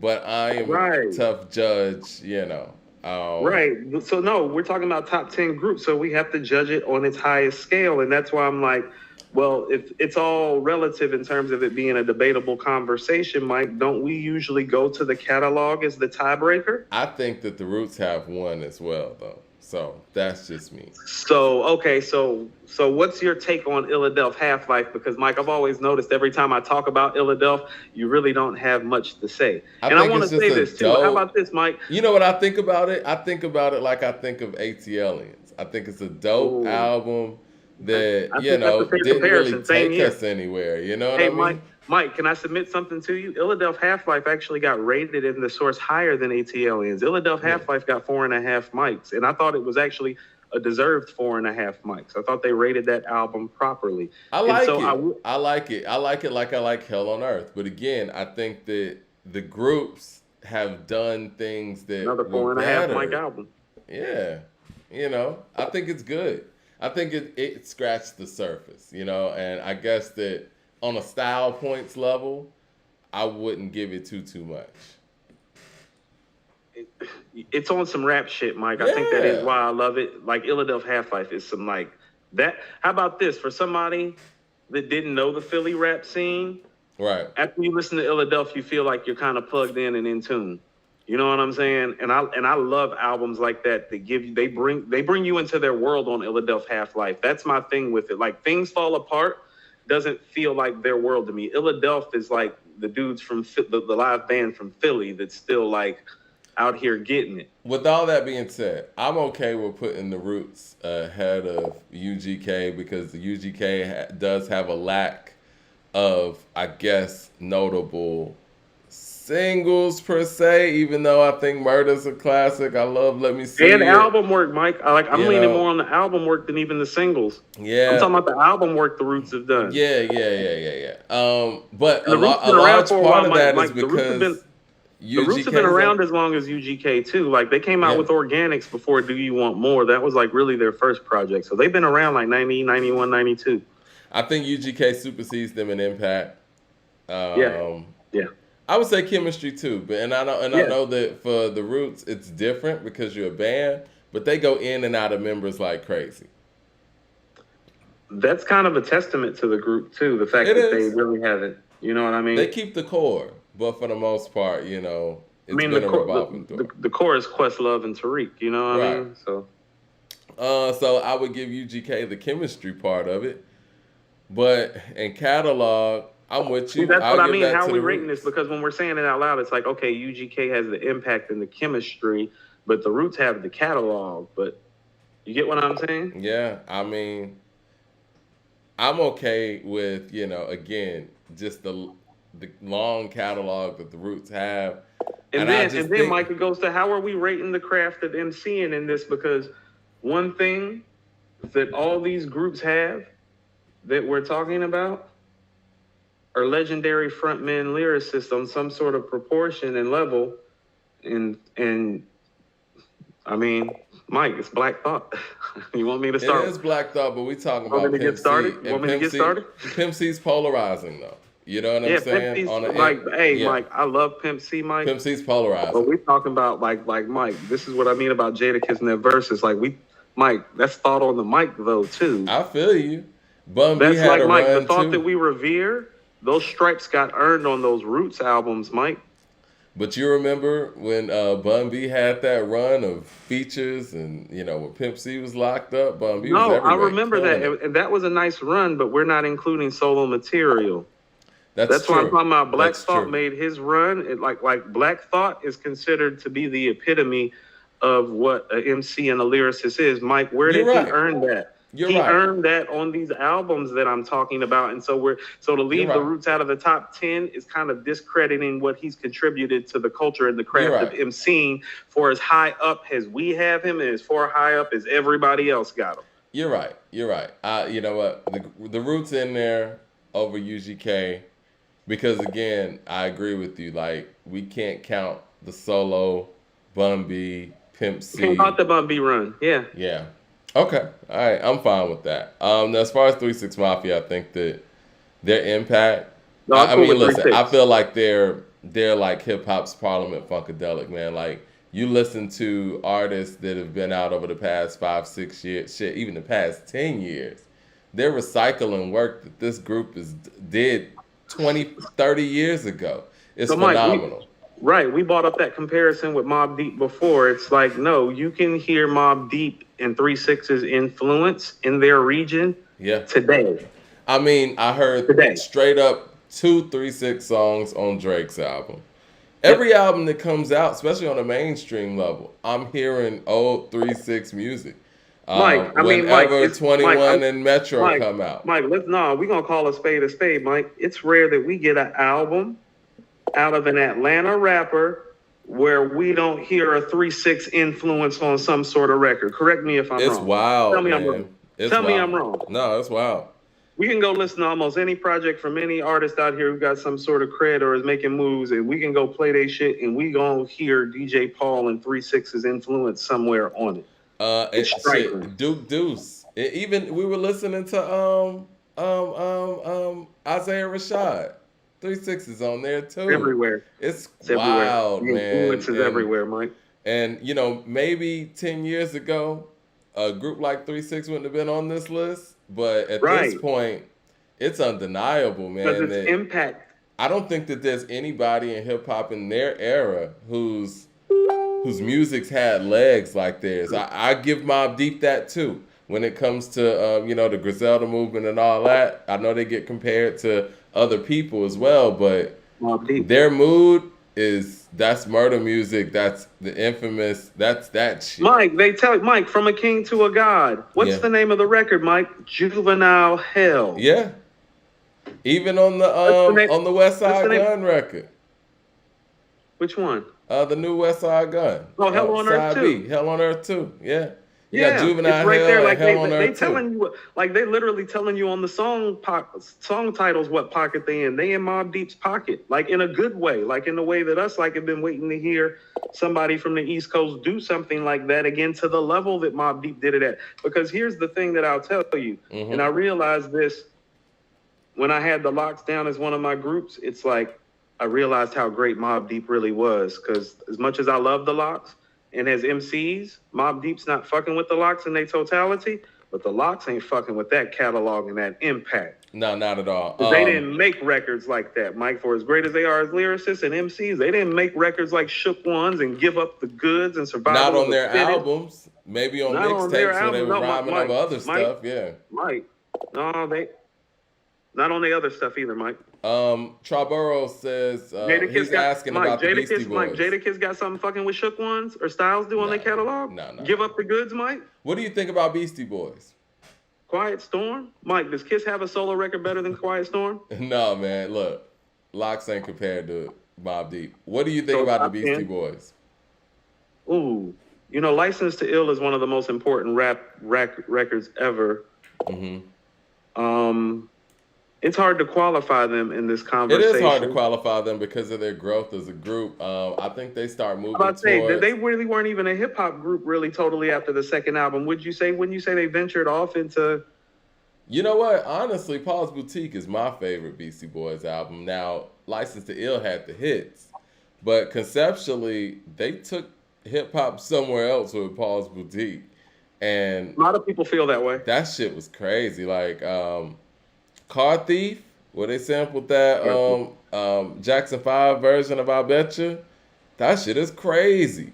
No, they got work. Now, I think what they would probably suffer from, though, is them being individual lyricists. I've heard LL Cool J even say this when he was talking to Eminem, and he was praising Eminem for, I guess giving the white boy lyricist a voice, and he kind of said, shout out to Beastie Boys, but they weren't really known as lyricists like that.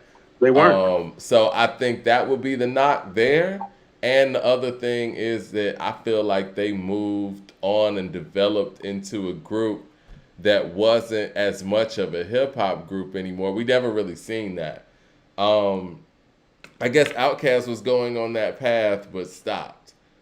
Speaking of which, Rodriguez asked, is 3 6 more influential than Outkast? I would say so. I mean, yeah.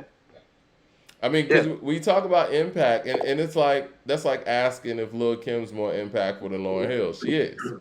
Outkast made a blueprint that couldn't be followed though too, because Yeah. they change their blueprint all the time. I think Outkast's blueprint is a mentality. You know what I'm saying? Like, honestly, I don't give a fuck what anybody says. Kendrick talks all that Tupac stuff and had him on the Pimp a Butterfly, but to Pimp a Butterfly is Outkast influenced. Kendrick's whole style. No, what Kendrick's on? What's that song? The depth of the content, is Tupac inspired musically, more Outkast and Public Enemy inspired. The way he puts music together is very Outkast inspired. You can't tell me that the art of peer pressure is not Andre 3000. You can't even tell me no, I hear what that, you're saying. That's a musical Yeah. influence. That's what I mean. He's influenced by a lot of people, so I can hear content wise, why he loved Pac so much and was going to Pac for inspiration conceptually and content wise for that record.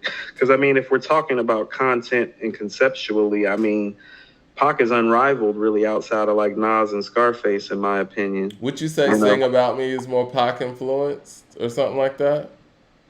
Possibly. He's more what I would say into the nuances of the artistic craft of MCing than Pac is, so he's going to take longer to flesh it out. Pac is going to come up with the idea, feel it, spit it out, get it, you know what I'm saying, boom, boom, boom. So he's more of an artist in that sense, but yeah, I can hear it. What specific Kendrick songs would you say were Pac influenced like that? I mean, Mike, I think just the overall, that's what I mean. I think he pulled from Pac for the overall message from To Pimp a Butterfly. Okay. I think the overall message is something that we could have possibly heard from Tupac in his progression at a later age. Because if I'm not mistaken, Pac passed when he was 25. Kendrick was around 30 when he made To Pimp a Butterfly. Amazing. And so I can see Pac crafting an album content wise like To Pimp a Butterfly when he's 30. That's what I hear. I got you. That's where I feel inspirationally he's inspired by it. This is the type of record with the themes and the motifs that I'm talking about that Pac would have done as a fully grown man. And Pac was fucking with Goody Mob too. I mean, Gip said something along the lines that they were supposed to do records together. Gip post pictures on the gram and all that with them with Pac and all that. They got pictures with Big and all that. Everybody was fucking with Goody. So to think that the fact that Organized Noise might have ended up rocking with Pac or doing some production for Pac is not too far out there. Not to mention that Organized Noise, their distribution deal was signed through Interscope when they put Cool Breeze and Witch Doctor out. And that deal happened in like 97, 98. So, and with Pac dealing with Goody Mob and them dealing with Interscope, Pac could have actually got some Organized Noise production, and you know what comes with that at that time, the musically would have came together kind of in those ways that you're talking about. So, yeah, that could have definitely happened. So, what other groups are we leaving out? Because right now what I got, we took UGKR and we got the Roots in. So, the top 10 right now is looking like, in no particular order, Outkast, Wu-Tang, Tribe Called Quest, Public Enemy, De La Soul, NWA, Mobb Deep, Run DMC, The Roots, and 3 6 Mafia. Yeah. Okay. So who's off is the Locks, Bone, the Clips, Goody Mob, Ghetto Boys, 8 Ball and MJG, and UGK. Yes. Shout out to Salt and Pepper, Cypress Hill, Beastie Boys, and everybody that made comments. And the Fugees too. I know that was in the comments, but the Fugees, we just had the score. Unfortunately, we don't count solo stuff, so the Carnival and Miseducation can't be counted. And Blended on Reality was, just not it. Somebody's asking about the Hot Boys. Are they really a group? Because it's like when you want to talk about the Hot Boys, I mean, aren't they really solo MCs that got made into a group? Feels like it. Yeah, feels kind of like G-Unit, Dipset. Like, I didn't really count any of those because those are really solo MCs that came together under the collective. You know what I'm saying? No, like Wu-Tang was a group and then ventured off and did solo work. Right. I mean, we had already had BG albums, Juvenile albums, and all that before the Hot Boys even came together. BG and Wayne did an album together before that happened, if I'm not mistaken. I don't know that. Yeah. Wayne's first album is a project with BG called BGs. It's like BG apostrophe Z. It's both of them. I've never heard that. Yeah. Yeah, the Fugees had one great album. Unfortunately, they can't make the list. I think one of the biggest surprises for people probably is going to be the fact that Bone didn't make the list. Because people who, I mean, listen, I'm a Bone fan myself. Like I was hardcore Bone, but if we're objective and we look at the totality of things and not just look at everything in this peak, it's going to be hard to put them, above any of these. And I think that 3-6 over the years has just climbed. No, they have, Mike. Yeah. Like more than any group, particularly in the southern region. I don't think there's been anybody in the southern region whose legacy has grown in the last 15 years the way 3-6's has. It's insane, honestly. I mean, it's one of those things like it's a miraculous story, and I don't even think. Do you think Juicy J's rise to prominence had something to do with it? It had to. It was a confluence of a lot of circumstances, but it was mostly them staying down and sticking to what they knew. Yeah. And their time came around, and they shined when their time came around. They stayed true to what they did. They waited for their moment. They hit it big when their moment happened, and their status is now legendary. It's a beautiful story. Actually, it's one of the more interesting. Mike, you and I were talking behind the scenes, like their story. Just overall, if you were to go like start from the beginning and take it to now, it's one of the more interesting and fascinating stories in the history of rap. I think so too.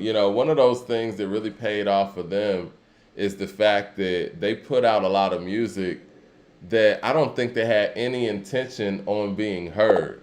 Like a lot of that stuff they put out, like those In the Summer mixtapes, they were one of the first, at least the first that I heard in hip hop, that were doing full out original music for mixtapes. And that became a thing in the 2010s because everybody's mixtapes was over other tracks, but they were doing this when they were just doing it for the city. And lo and behold, years and years have gone by and people have reached back and reused a lot of that stuff. And they, like you said, they stuck to their guns. Even when they got their major deal, they would go back and redo some of their old stuff on the major stuff. And I used to think it was funny, but I get it now. I don't even know if they knew it was going to happen in this way. But for them doing that, I think that opened the lane for this generation to go back and reuse some of the other stuff because they've seen it rework. Because they see how it worked. No, Mike, absolutely. They seen the game plan. Yeah, they seen the whole game plan. They were independent as hell, man. Them as individuals in the group, though, I mean, to have 6 members, I think Gangsta Boo is extremely underrated when we talk about female MCs. The fact that she did 4 albums with these guys and never sounded like she was a standout. You know what I'm saying? Like, is there a female in hip hop that was in a group with guys for 4 albums? I think Digga did 1 album with Flip Mode.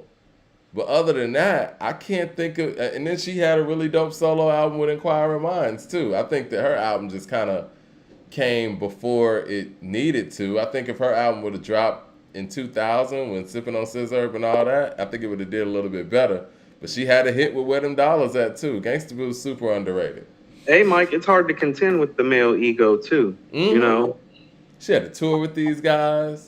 Yeah, she had to deal with these guys for a long time. It's hard to deal with the male ego, especially like the male rap ego. Some dudes from the streets get money and she stayed down with them for 4 projects. Oh, she done seen and heard and dealt with some shit that ain't no woman in this business dealt with. And she's spitting too, man. So shout out to Gangsta Boo. I think Gangsta Boo is extremely underrated and understated and was a part of one of the best collectives, I mean, that the South's ever seen or the hip hop's ever seen.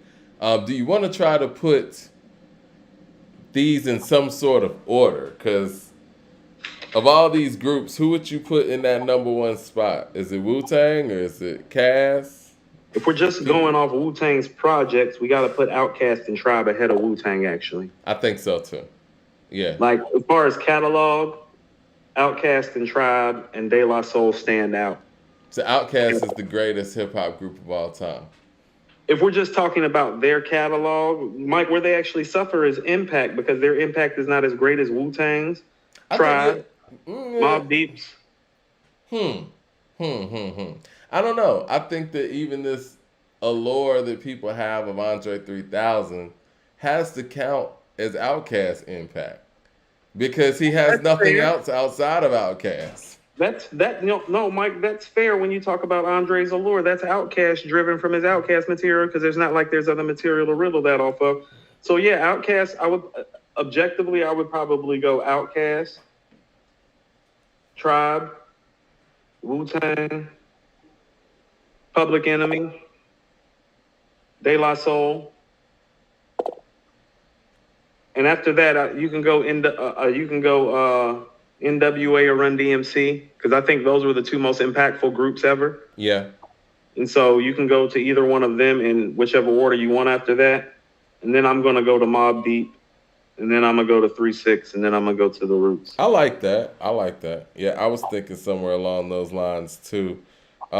Um, That's what I mean. I think PE songs are The super. first five for me were simple, Mike. Like Wu Tang, Outkast, Tribe, De La, Public Enemy. Like that was pretty easy. De La, I think, group for group, if we be perfectly honest, album for album, excuse me, I think they might have the best collective catalog album for album. Now, You want to the know what it is, biggest Mike? songs, PE maybe. Mike, De La has about 3 or 4 projects that are at least great. Classic, depending on who you ask about who, Mike, because like there are some people that feel like Stakes is High as a classic too, and so they have 3 or 4 albums in classic arguments of status, so they're heavy in the game. A lot of people think that, and Balloon Mind State's one of those weird albums where It was where weird. It's it's great, like but it's weird. people like myself who are nerds think it's a classic. You go back and look at the So, review so, that the Source did; they gave it 4.5, so this is and what's people great act about like De they La, fell though. off. No, Mike, this is what's great about De La. I love Stakes is High more than I love Balloon Mind State. But if you were to tell me that you prefer Balloon Mind State, I'm not gonna argue with you. Balloon Mind State is brilliant. They had the JBs in there, James Brown's band. You got Maceo and all these guys. The No, other I dig it. Maceo, not De La's Maceo, James Brown's Maceo, in there building and No, creating with Prince Paul. I dig it. I just prefer Stakes is High, and I think 3 Feet High and Rising is still their best album too. But see, I think the De La Soul's their best album. I'm about to Gray say a lot says, of people when I say 3 Feet High and Rising, they tell me De La Soul is Dead is their best album. Coop. I'm like, but that's why they're so high up is because they got 4 albums that people are arguing about within their own. Like ain't nobody arguing about Wu Tang or Outkast best albums. Enter the Wu Tang and a Clemini. no, for real. Gray says Balloon Mind State is incredible, just ahead of See? its time. The thing is, man, I mean, I could be wrong on this too, and anybody in the chat let me know. I think they created the skit and the remix. Was there anybody doing remixes before De La like that? Like the Buddy Mike, remix where you're adding people on? Like they had the album version of Buddy, and then you got the Buddy remix. Mike, I know that you're right on one accord about the skits for certain. We're gonna have to check the remix thing, but might be the first of that, but definitely the first with the skits. That's what I mean. They heavy in the game. They lies heavier than people realize. Their level of originality is out of here, man. It's second to none. No, their originality is second to none. So them and Wu Tang are the most innovative groups ever to me. I think honestly, man, and I know Tribe always gets a lot of not Tribe. Cass always gets a lot of Tribe comparisons. Excuse me. I mean, rightfully so. You could tell the influence there, and Andre clearly lets it know that he's been influenced by Q-Tip heavy. But I think Cass's originality and just their album themes that comes from De La.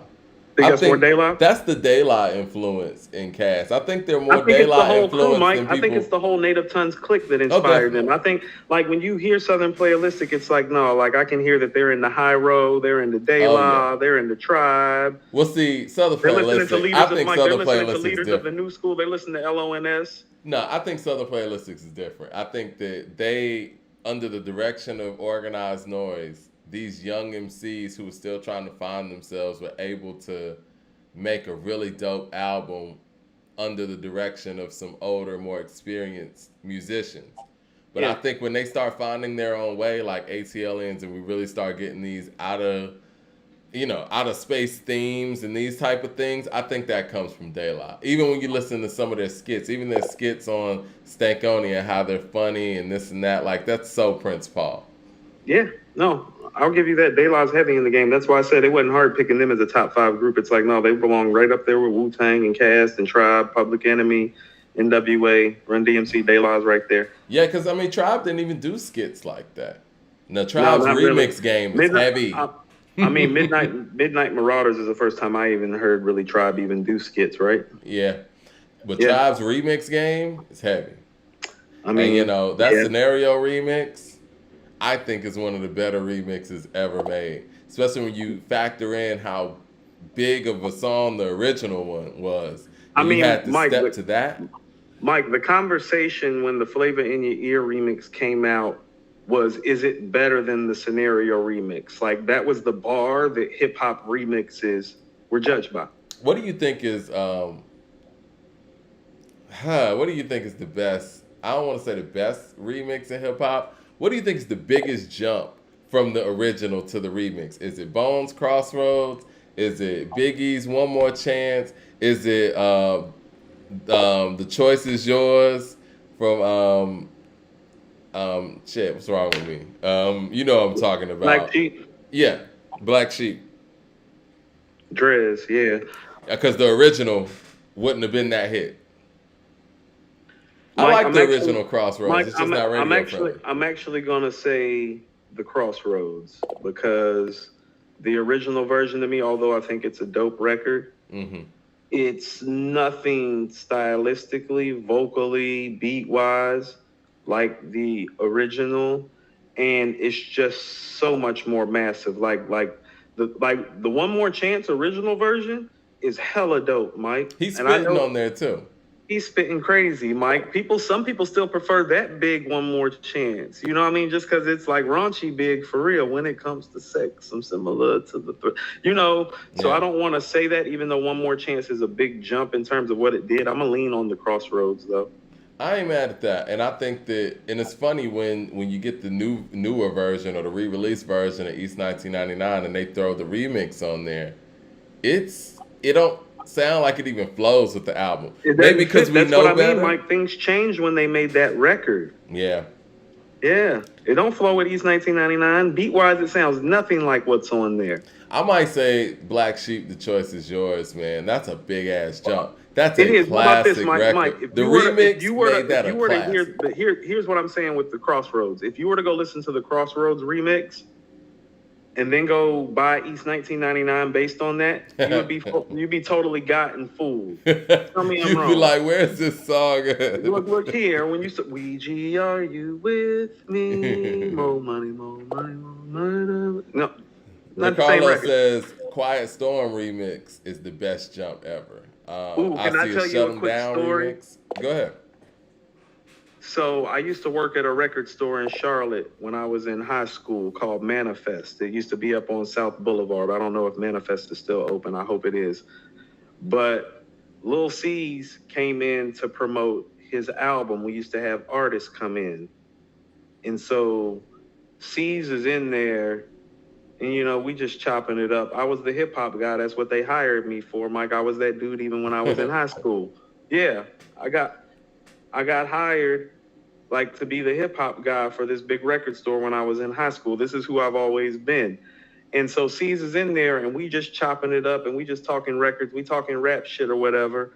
And he had the Mafia with him. I'm like, damn, C's. I'm like, you bought the whole Mafia with you, damn near, except Kim. He like, no. She just got done doing the Quiet Storm remix with Mobb Deep last night. I looked at him and I said, nigga, I was like, you joking. He's like, I was like, Lil' Kim wasn't in no studio with Mobb Deep last night doing no Quiet Storm remix. And C's is like, fam, he was like, I'm gonna take you out back when we done here. I'm gonna play you the tape. Oh, he played it for you? Yeah, this is about 2-3 weeks before it dropped, Mike. Wow. And I heard it and I was like, that's my bad, C's. That's you know? crazy. But I heard the Quiet Storm remix before it came out, Mike, and it was epic. So yeah, it was a moment. But what I will tell you is this: is that it's not better than the original. That's how epic Prodigy is on the You first. know, well, you know, it's funny you say that. But my lifetime. I like the between remix Papers better. line I and like the Quiet Storm remix nigga better. who Fight Rhyme. Nah, I feel Nah, you. P, yeah, you heard of him, but I ain't concerned with them. Nigga, I pop more guns than you holding them. Nah, nah, Listen, no, I feel you. I feel you. nah. I think he shined on that one way more than he did on the other one. Mike, it's 3 verses of his best shit. Oh, he's No, killing. It's he him at, killed at his peak. everything. Yo, the But I P-Rock love 40-inch cables, drinking white label. My chain hang down to my dick. My no, no, piece no, no, no, bang no. glass tables. Diamonds and guns before the fame, Duke. A nigga like me hold tech. So you the same too, going through the emotions. A gun holding, long shot guns down my pants leg limping. Killer bee still living. No. Yeah, Even Gray my pops says do. the He taught me OG how to version shoot when is. I was 7. I used to bust shots crazy. I couldn't even look because the loud sound used to scare me. No. I feel No. you. I feel you. You know, I think bananas. that the remix is Saying done hot, very saying well. hot damn ho, here we go again is not fucking with what Prodigy doing on the Quiet Storm. You know what? That's hard to really refute, man. I mean, I love both versions. I love the flavor that Not Kim the was same able shit. to add to that one. I want to ask you though, since we talking remixes, we talk about Biggie's verse on the Get Money remix.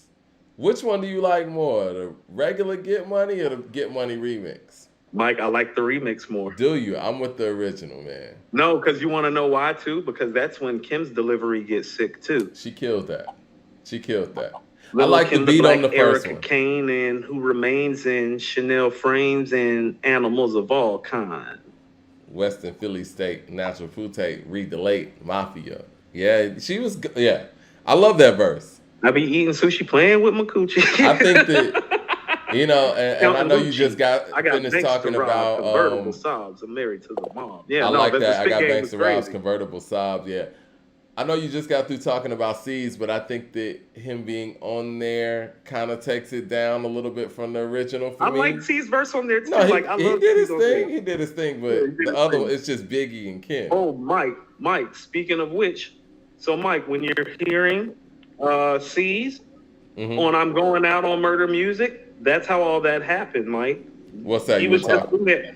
Yeah, because Murder Music was coming out, and that's how he got on there. Him and Kim went and did work with them. That's when he was telling me about the Quiet Storm thing. He didn't even tell me that he did "I'm Going Out" with Mob. He didn't tell me like, yeah, I just put some work in with him too. And that's a dope ass record, Mike. That's C's best verse. C's got some verses. To keep it real, "I'm Going Out" is the best one. Do you think that, I mean, just verse for verse, bar for bar, we ain't talking about catalog or whatever, whose verses do you think shine more, like C's or Memphis Bleak? C's is more charismatic. I think so too. And I think Memphis Bleak gets a hard time because of who, you know, his OG is. You know what I'm saying? But I think that, C's got some verses. Yeah. But yeah, I'm rolling with the first Get Money, even though I do love the remix. He's nice on the Get Money. How you figure that your team Can affect how you my figure cream. that can affect my team, gold and platinum, since I stepped on the scene. Know what I mean? Peep the scene, jacuzzi full of women. She hitting me and him, much love like Wimbledon. Yeah, Mike, he was spitting on there. He Get was Money spitting on remix, there. Mike, is crazy. You already know how I feel about that Biggie verse, Mike. Frank Reich, White, the Desperado. He used to rock the all black Movado, the all black Eldorado, all that, and a dollar Dom P. Niggas can't harm me. I keep the arm me. And this is where he goes into it. I'm the rapper with clout. Everybody yap about. Check it out. Guns, I bust them. Problems with my wife, don't discuss them. Coops and Lear jets, I lust them. Fingerprints, I dust them. Mike, so when people... So hold on. So people have to understand what Biggie did better than any other MC was switch topics without making you feel like he was switching topics. Biggie would switch topics every other bar about what he was rhyming about. That's why I always bring up that victory verse. Used to call me Fatso, now you call me Castro. He just started flipping like that, Mike. And when he started flipping, it was on that Get Money remix, and it never stopped after that. His transitioning was crazy. And you know what? That makes me think about Rakim, man. Did you see George Clinton spitting Rakim's verse on "Follow the Leader"?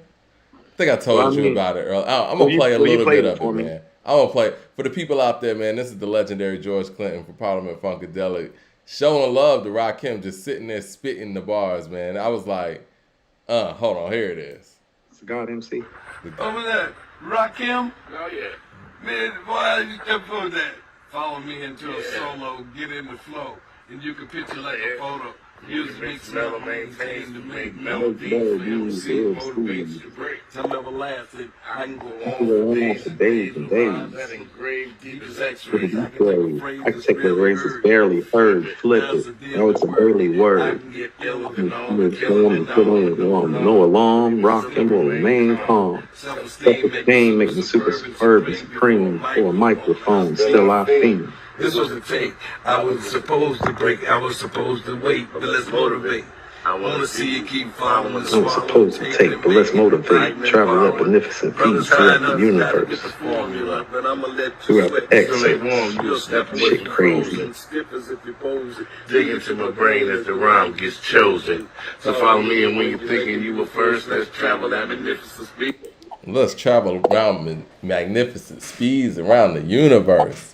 Nobody builds their bars like Rakim. It's like, it's literally building blocks, man.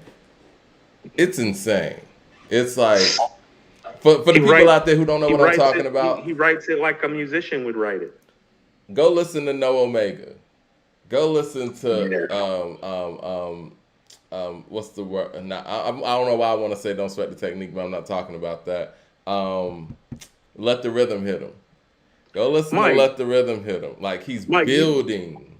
Even on the later stuff, Mike, I told you the saga begins with Peak Rock. The saga begins. My eyes are photography lens, properly push pins and show quality gems. The horrors be grim, but yo, maybe tomorrow we win if we follow the trends and keep track of the dollars we spend. That's Rakim in '97, Mike. Best lyricist I've ever heard in life. 97, Mike. That's 11 years after he first came out. He sounded like that. Okay. All right. So we're just going to try to put together a top 5 and we're going to get out of here. So you got Outkast at number 1, Tribe, and PE. Oh, no. I'm sorry. I got Outkast, Tribe, Wu, PE, De La.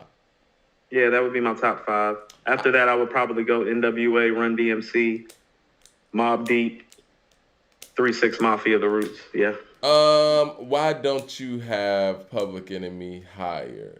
Is it? Well, I think their impact is what it is. Their impact. I got them at 4. Okay. No. I'm just asking. Questions. Impact is probably higher than the others that we have up here, right? Well, I don't know. Tribe have created a whole subgenre, so. Right. But Public Enemy kind of created the whole conscious sector of hip hop, right?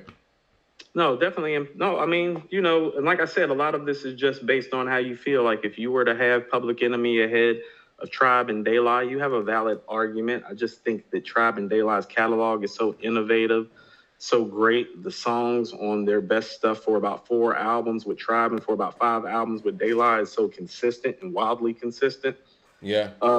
Wu-Tang is just a flash of lightning, Mike. We're never going to hear anything like 36 Chambers again. It's arguably the most innovative effort in the history of rap, because who in the hell in their right minds thinks that you can put 9 MCs together and even fit them on a song, let alone an album? Like even just the branding of Wu-Tang. I mean, Wu-Tang has a whole Hulu series out now. Like the impact is. Even if they don't even think they're impacted by Wu-Tang, like an Odd Future or, even Mike, Dipset. I just randomly see people with Wu-Tang shirts now, Mike. It's just part of life. Like I randomly see people with Wu-Tang shirts when it comes to branding, Wu-Tang is the Beatles.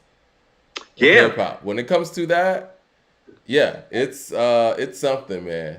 What did Jizza say on Supreme Clientele? You see the logo? Monument in hip-hop. It's real, man. It's real. Listen, we could go days for days with the lyrical power. We could do a whole Wu-Tang show, and I think we should. But we should, Mike. You want to know what? We should rank their catalog collectively, like between the groups and the solo MCs, like rank them out. Like where does it fall? Right, the top 10 Wu-Tang albums. Like, do you think the Supreme Clientele is better than Enter the Wu-Tang? Those are hard comparisons, but like you always say, it's like those big songs on Into the Wu-Tang, those are hard to touch. But I think very chronic-like in that regard, Mike. Yeah, definitely. What I was gonna say though about Public Enemy, I think Public Enemy's big songs are bigger than all of these guys. Yep. But I think De La's consistency over the years is probably more consistent than everyone. De La suffers from the fact that they've had a situation with their with Tommy Boy. Let's just keep it real, and they haven't been on streaming platforms. And I think a lot of people just aren't aware of how incredible their catalog is because their catalog's just not available on streaming platforms. All of those things. Yeah. But Public Enemy, I will say, man, Fight the Power is possibly the greatest hip hop song ever made. I think that It Takes a Nation of Millions to Hold Us Back is in the conversation of best hip hop album ever made. Hey, Mike, I gotta go grab my daughter. She's at the door. No, do your thing. Do your thing. Yeah. And we'll finish this up. Yeah. Let me go to the chat while he's doing that. But so Triborough said Wu had a good 3-album run. The W is severely slept on. I agree with that. I think that the W is one of those albums that, once again, it's being not only compared to the first two, but it's being compared to all the solo works that they did. And just for Wu-Tang to be able to continue as a collective with all the solo success that everybody had, it's really, really tough. Oh, you say RZA got burnt out. That's possible. Would you say, this is a conversation, would you say that RZA got burnt out as a producer? How with could all he the not, solo Mike? work? How could he not? I told you, Mike, like his run, no matter like whoever you have ahead of RZA, like all time, it can't be too far ahead because the work that he did for about a 5-6 year stretch, Mike, it's unrivaled, the quality of material in the brevity of time. It's not even a conversation. Like when you're talking about Dr. Dre's catalog, I want you to understand it's like you got to go get stuff from 88. You got to go get stuff from 99. You got to go get stuff from 05. Like, Mike, all RZA shit, 93 to 97 is like enough. I mean, the work that he did in 95 alone might be enough. You got Mike, Liquids, 95, yeah, Mike, the beats on Return to... Mike, when has a producer ever made production that quality in 1 year? Return to the 36 Chambers, the Purple Tape, and Liquid Swords? Insane. That's not even real, so of True course he Master got burned out. And him, Mike, this is after the flood. So he had already did this once. He did this twice. Yeah. Mike, you know, there was just an interview where they were talking about, you know who really suffered from the flood? Inspector Deck. Yeah. Deck with Uncontrolled Substance. And when I heard that, it broke my heart because that was the one project that I felt like from that time wasn't what it was supposed to be. And it's like when I heard that, it's like, no, Deck was the one that got affected by the flood the most. I was like, yep, yeah, there it is. Especially after Wu-Tang Forever, though. So it's like, I mean, I know the flood was before that, but after Wu-Tang Forever, there were expectations for Deck. Mike, can you imagine? Yeah. Like, that would have been another notch in the belt had he probably got them original. Because here's the thing. By the time, how about this? Deck's album is probably the mark of the burnout. Right. Right. I feel like the last album that was in the original chamber might have been The Pillage. It was, but but The Pillage wasn't as strong. And that's why everybody's like, why y'all drop Kappa instead of Deck? I fuck with Kappa, though. But see, I'm biased. I like Kappa a lot. Nobody in their right mind can tell me The Pillage should have came out before Uncontrolled Substance. No, I feel you. But I think that as an individual, I think that Kappa might have been a little bit more ready. Because let's think about it. Winter War's verse, the swag on Winter War's verse is different than the swag that's on Triumph's verse from Deck. And even on Triumph, the way that Kappa came through. So Kappa on Iron Man probably earned himself some stripes because he's got some great performances on Iron Man. Yeah. Winter War's Mike, his verse on Iron Maiden. Yeah. Kame, Fish. Yeah. No, he's spitting. He's not Deck, Mike. Listen, I know this is going to be not the Rebel controversial. INS. He's not the man with the poisonous paragraphs that smashed the phonograph in half. He's I not understand, man. It'd be the not Inspector Deck on the Warpath, Mike. He's not. Now, I feel you. No. Lyrically, Inspector Deck is somewhere else, right? I think lyrically, somebody can make an argument that Deck is ahead of Raekwon, right? But yeah, you can. Smokes on the mic like smoking Joe Frazier, the Hellraiser, raising hell with the flavor. Yeah, but listen, I personally like Capadonna as an individual more than I like, Inspector Deck. As an individual solo artist, I just do. I mean, Proof's in the pudding, Mike. That's just slang editorial. You know what I'm saying? You got Mike. Run. All you got is slang Kappa's editorial. Kappa's version of Run is better than Ghost's version. Mike, you're absolutely right. And it's the only time Kappa did something better than Ghostface. I'm just saying. 97 mentality, like 97 mentality is tough. No, he's got some stuff, Mike, but the stuff that you're naming is stuff nobody knows the words to. When I say poisonous paragraph, smash the phonograph, and half everybody know what the fuck I'm talking about. When I say I bomb atomically, Socrates, Mike, did you know like what I'm Wu Wear? talking about. Did you like Wu Wear? I was not a fan of Wu Wear. I did weren't not a like fan the of beat. Wu Wear? The beat was very happy. It's like, what is this happy shit my favorite group is doing? I like Wu Wear. You tripping? All right, Shit so happy. what are we going to be Shit talking happy about and Friday? all beat. I hear Young Thug's dropping Friday. You want to talk about that Friday? Oh, word? Okay. I mean, I guess So, we could. what project? Hold on. So what is this? Because Thug is kind of like always all over the place. So is this like a Thug solo album, official? No, this is the official. They've been doing press about this all week. You know what I'm saying? Like Okay. Complex. Yeah, it's gonna be interesting. I guess that's the thing with Thug. You just never know what you're gonna get. I don't know if this. We've never gotten to review somebody like Thug, so.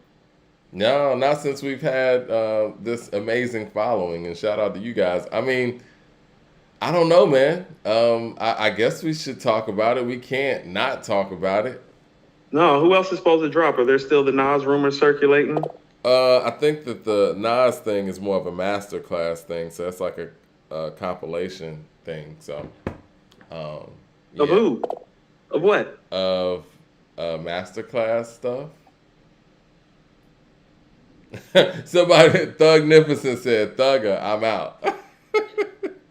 Gosh, Thugnificent. Listen, I don't know. We don't know what exactly we're going to talk about. What are your We'll see feelings what about comes. Thug, Mike? I said in the previous show, I think Young Thug's a legend. What do you feel about his music? I think What do Thug's you impact on this generation is undeniable. I think he is he comes from the tree of Future. And I think that overall, man, he has his dope moments. I mean, I listen to his stuff. I think Me that too. there's a reason why Drake continues to piggyback off of Future and Thug. Now, I would much rather hear Future and Thug project, probably. But damn, I mean, I'm sure anybody would, right? Right. When I heard him on Peanut Butter and Jelly off the Nick, that's when I was like, you want to know what? I'm like, fam, really on to something. Yeah.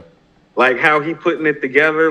That's when I was like, no, he done found his niche and found his style, and he's about to work this shit.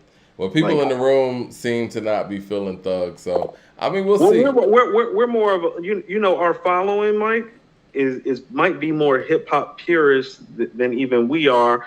We're fortunate to kind of be hip hop purists who were raised in the South. And so we have more of a moniker of giving everybody a fair shake about how some of our heroes and legends were possibly treated. So we're probably a little more fair and unbiased, quite frankly, than our listeners are about stuff.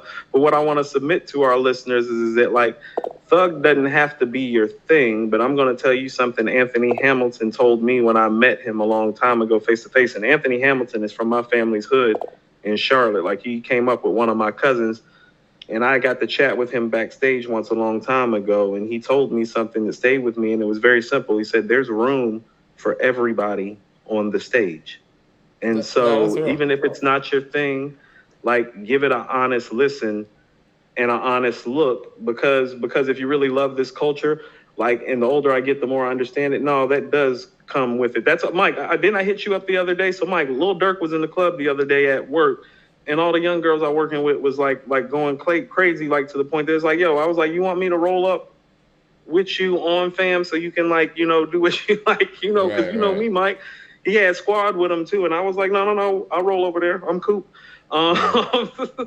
But when I see moments like that, like, Dirk don't gotta be my thing to see how hip hop has resonated with another culture for me. It's definitely. Like, these young ladies were excited to see him. Like, this little 12-year-old white boy got up and went and took a picture with Dirk, and like we seen it, and we was just like, man, that was a beautiful thing to see for hip hop, and the stage has room for everybody. So giving an honest listen, we have to because of journalistic integrity and what we do, but that's just the space for hip hop. Like Mike, we brought up Bone earlier. Nothing and nobody sounded like Bone really that we had heard in Charlotte when Thuggish Ruggish Bone came out. We gave it a shot. The shit was fire. Well, we'll listen to it. If it's dope, it's dope. You know what I'm saying? And I'll just keep you updated on who else is coming out. I feel like somebody else is dropping, but we'll just go from there, man. Didn't you want to bring up the Conway right quick? You said you listened to the Conway some more. Oh yeah, the Conway Alchemist joint. I love it, and I think that I've been spoiled by how consistent that Conway is. That on first listen, I was like, that's another Conway song, but I've been riding to it like all weekend. You know what I'm saying? And it's like Conway is coming with another monster. I think that when he drops this new album, I think this is going to be a more concerted, from a king to a god type of effort. And you mentioned Lemon last time we talked about this in that song. Lemon Squeeze. It kind of puts me in the mode of where he was when he released Lemon, is as far as how he comes from with it on the mic. Well, I tell you, he know his audience. I think that if Benny would have dropped this same song, people would be going crazy. But the fact that Conway's so consistent, we just expect this from him at this point. Conway the Machine's the best rapper in the game right now. Mike, when you can say bars like Sun Special, wordplay on big pun level, and Mike, and nobody says a word when you say a bar like that, it's because it's true, Mike. It's like when you say stuff like that, that's one of those comments that make the heads go, nah, fam tripping. Mike, have you heard anybody say anything about that bar? That's because everybody really know what time it is. When he say wordplay on big pun level, Mike, you like, yeah, might be. Nah, man, Conway's definitely special. He's building his legacy right now, and it's really cool to see somebody, doing that actively. Mike, no, and he's enjoying it. Mike, that verse on Hell on Earth 2 is banana. Griselda, we took shit over like how long it really took. Right. Well, for the people that are saying that they missed the group conversation, you can go watch the rebroadcast. I know we've been in here for about 2 hours now, but yeah. Go watch the rebroadcast where we broke down why the 10 people we have are in there, and I think a Bone fan said something, but yeah, I mean, we kind of broke down why that is what it is. On the way out, let me just say the 10 groups that we kept in the top 10 based on catalog, impact, and chemistry are Outkast, Wu-Tang, A Tribe Called Quest, Public Enemy, De La Soul, NWA, Mobb Deep, Run DMC, The Roots, and 3 6 Mafia.